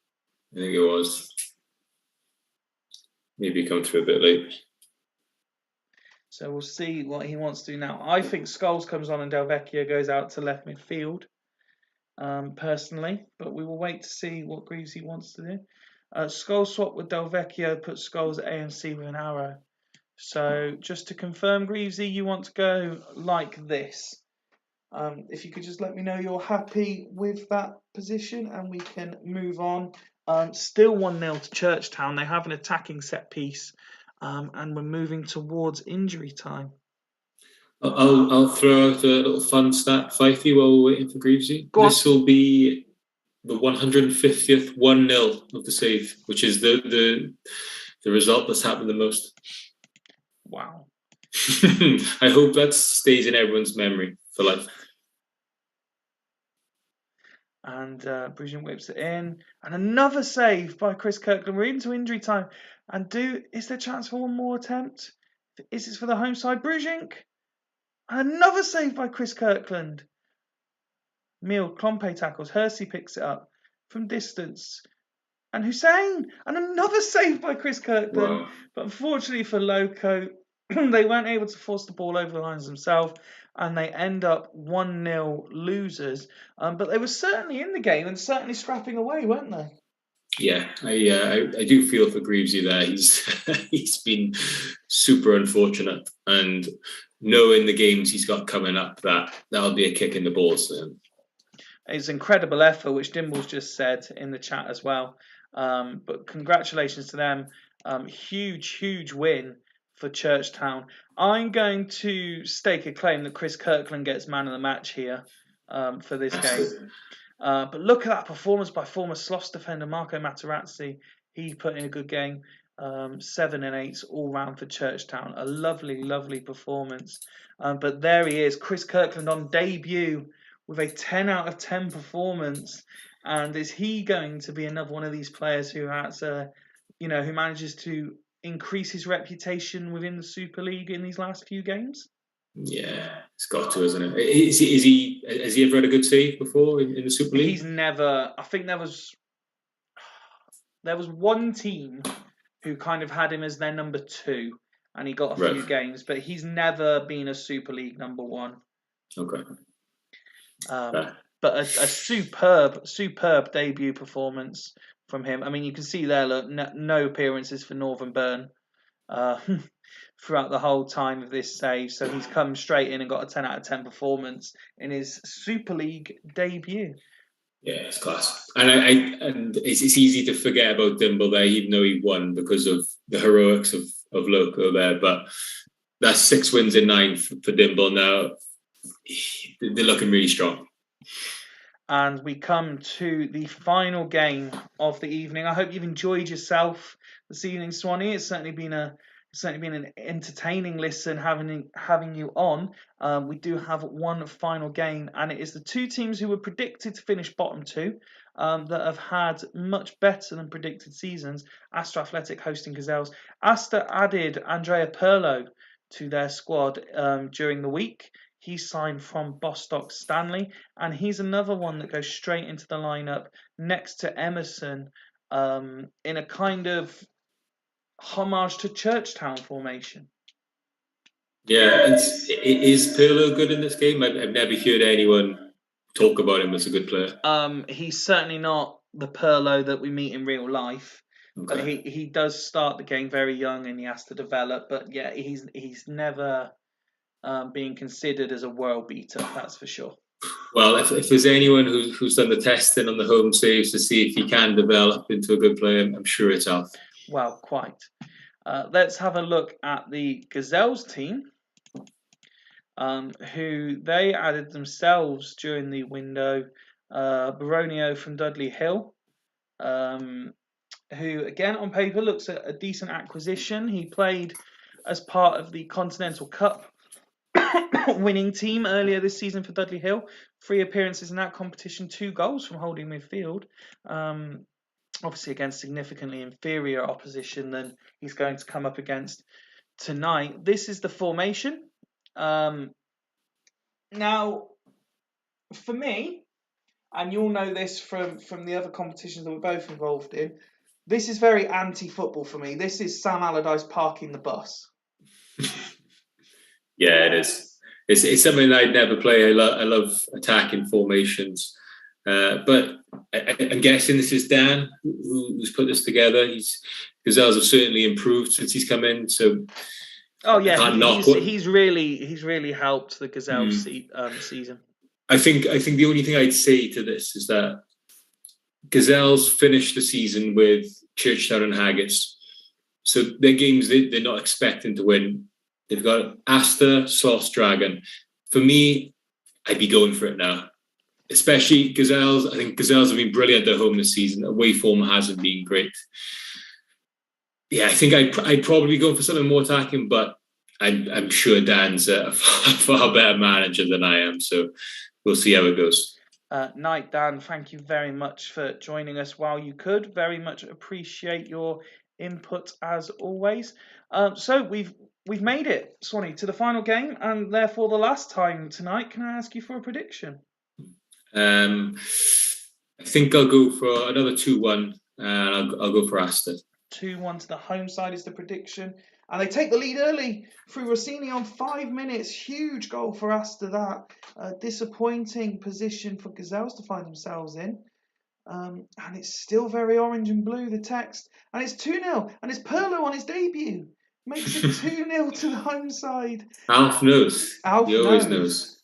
It's all of that testing and that career as a scout. He certainly does know. And looking to make a third before half time. Can they force the ball over the line? No is the answer to that question. But Astor have been superb in that first half. Yeah, that must be exciting for Alf. I was looking at the table. They've got a cracking goal difference for someone who's in 11th place. It's because they're very difficult to beat. They draw a lot of games. Yeah, and they play well against the big teams. Astor have been one of the better teams against the top guys. So it's going to be exciting for Alf. If he can keep the win here, he's going to have a better goal difference than the majority of the teams everyone up until 5th. This could be a late push for 6th for Alf. No fitness ratings. There's a couple of players on yellow cards, which might be a worry to Alf, given what we've seen in other games. Ratings relatively good, with the exception of the centre backs, but they're not at their busiest, which would be partly to do with why the ratings aren't so high. I'd expect Alf to keep that as is. Yeah, there's no need to change that now. I presume Dan may go more attacking, but he does say in the comments that they took a bit of a pump in last week when they went attacking. So I don't know what the approach will be here. What would you be doing, Fife, if you were Gazelles manager? Well, I'd be fuming that John Terry and Alex are both getting fives for a start. I would have a much more enthusiastic subs bench than they've got. Penardi, the only player there you're looking at who could really make an impact, and even then he's another one with a poor Super League track record. Alf saying as is. Looking at what's available against how everyone's done, then Penardi for Alex is the only obvious change for me. Yeah. Alex and Ortega up to AMC, Boateng for Zenden 2 in MC. Right, Alex and Ortega.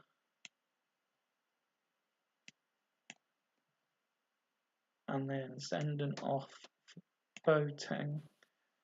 Alex and Ortega AMC like that. And Boateng for Zenden 2 in for centre. So ultra narrow for the Gazelles for the second half. Arrows for the AMCs. There we go. Do you think that tactical change will have much of an effect, or do you see Asta continuing to, pile the pressure on? Yeah, I see Asta keeping it going, but I think Dan had to do it, didn't he? Yeah. And it's 3-0. Devio with his 5th goal since signing just a couple of weeks ago. Absolutely no need to slow this game down, but let's have a look in terms of the tactical change. And there's a red card, and Taribo West has been sent off. Is that a sign the Gazelles have got a way back into this, or is it too little too late, Swanee? Yeah, you think it is. Gazelles haven't looked like they've been dangerous in front of goals. I don't know, what do you do here? Do you 3 in midfield? Given that they're winning and winning convincingly, I'd be inclined to go 1 at the back personally. Is that do you think that's what Alf's going to do though? No.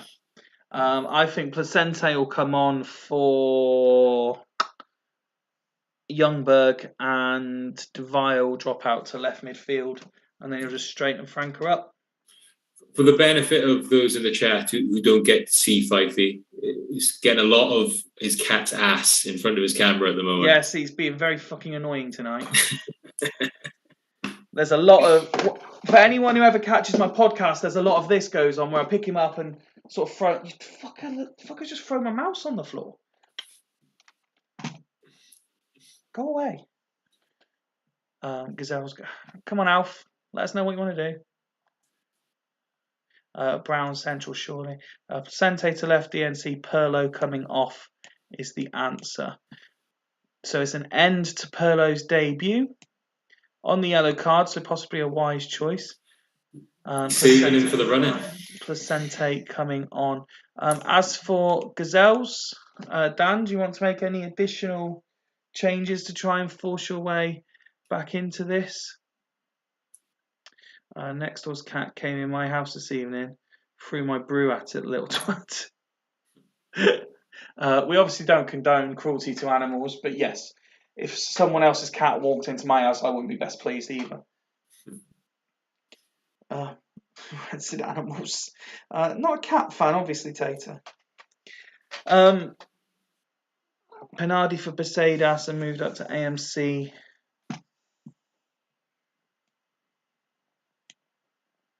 As well on the left. So you mean a little bit like this?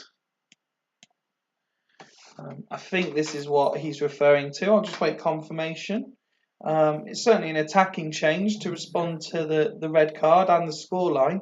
So credit to him for doing so if this is what he means. Can you understand the logic behind trying to make it more attacking? Yeah, got to. Yeah. I think all Gazelles got. Yeah. I think they've got to. I know. It seems. Oh, it's an own goal from Everson. Wow. Yeah, right decision. Here we go. Oh, and there's 2. Surely not. Ortega on 86 minutes, and there's going to be 4 minutes added on. Do Gazelles have one more chance in them? Oh my God, how can they do that Oof. and then do nothing in the last 10 minutes? Well done to Asta for holding on. Gazelle certainly made it interesting. It was a tight affair, wasn't it? And Asta in the end made it a lot harder than it needed to be. Yeah, that's an incredible win for Alf. I think that's going to give him a bit of confidence, trying to push for that 6th spot. And fair play to Dan. I think he made the right changes there. It was just too little, too late. Absolutely. Astor in the running again, says Tato. Close, well played. Alf says Dan. Just having a look at the stats. It's quite solid, that, isn't it, for Astor? And unfortunately, there's just a lot of 5s going on. I mean, Barthez is a player you don't normally associate with getting 5s. Alex, unfortunately, in this save you do, but not generally. And Nelka as well, struggling to impose himself. But you know, they showed a bit of fight, which will please Martin and Dan and give them something to work on for the rest of the season. You know, even if we'll see the league table shortly, but if that all but you think resigns them to not making it, they'll still be playing for pride. And obviously, with the new version of the Super League to come in the next season, players themselves are playing for reputation and where they fit within the pot system. Yeah, I agree. I think Gazelle's season's over now. They've got Sloths and Dragons next. Even if they got the 6 points from them, that puts them to 31 points with Churchtown and Haggis to go. It's a really tough ask. I think they'd be looking for something that no one's done before. Well, let's just have a full look at the classified. So we just saw Astor Athletic 3, Gazelles 2. We have Bostock Standing 1, Haggis 2, Churchtown 1, Loco 0, Fulchester 1, Dudley Hill 1, which I believe, am I looking at that, saying that's the only draw of the night? Halls 2, Ledesford 1, Sloths 1, Dragons 2, and Devils 5, Northern Burn 2. That leaves the league table looking like this. And Haggis, congratulations to Ian. Congratulations, Swanee, as Haggis Hunters are the first team to claim their queue on 46 points. Fulchester all but there on 40 as well. Churchtown 4 points back worse off on 36. Then you've got Halls and Dudley on 34. Devils on 32, back inside the top 6. Underneath the dotted line, 2 points outside, Loco on 30. 5 points outside is Asta and Dragons. For me, it's tough for them, but that's the only teams. If you wanted to say to keep it interesting, the only ones who can make it, I think Ledesford. I know they're only a point behind, but I think they're done. They're not going to pull off a 6 point gap over Devils and then Loco and Asta and Dragons as well. Bostock Stanley on 26, Gazelles 25. I think again it's over for those. Sloths 21 and Burn 16. I would almost go as far as to say I think Burn are more than capable of getting the points required, but I think that's them marooned now at the bottom of the table. Fixtures next time out. We've got Dragons at home to Churchtown, massive game for Dragons that. Dudley Hill at home to Bostock Stanley. We've got Gazelles against Sloths. Haggis Hunters against Asta. Can wily old Alf pull off a miracle? We've got Ledesford at home to Fulchester, as you alluded to earlier. We've got Loco hosting Devils. And we've got Northern Burn at the bottom of the page there, entertaining Halls Vikings. Swanee, thank you very, very much for your time this evening. It is very, very much appreciated. How did you find your Super League comms debut? I enjoyed it. I don't know whether everyone else did, but I had a good laugh. It was, and we were treated to some cracking games tonight. We were. You brought the crowd with you. You brought the entertainment with you. You are definitely welcome back again, sir. Well, thank you, Fifey, and it's an absolute pleasure to be on comms with you. I hope it is not another 6 seasons or so before we see you back. What have we got in terms of developments? Where are we? Game week 22. The next announcement's at the end of game week 24. The game week 26. And then also that will be the start of the playoffs, which we all know is absolute carnage. COCOM's obviously open for Sunday for anyone who wants to do it. And as I said, I do have a draft written up for what I think the new version of the Super League is going to look like. I'm hoping to start sharing one or two little tidbits with people. Swanee, you can actually confirm this. There is a CMSL advisory board, isn't there? There is. Yes, there so is. what I might do is throw some ideas in there to see what the advisory board think before I throw it out to the managers. So just so that their minds are fully concentrated on this season. Can I see the draft, please, 5 feet? No, but all managers will be invited to an end of season Zoom meeting where we can discuss it. I just need to conclude one or two final details, but I think I've all but done it. One person who does know something is Mr. Edwards, as I've asked him to design something for me. Swan, you about Sunday for comms, you lovely man, says Steve. Duggan puts eyes emoji. There's not really much else to announce. Any final comments from you, Swanee, before I conclude? I feel I've dribbled on there at the end.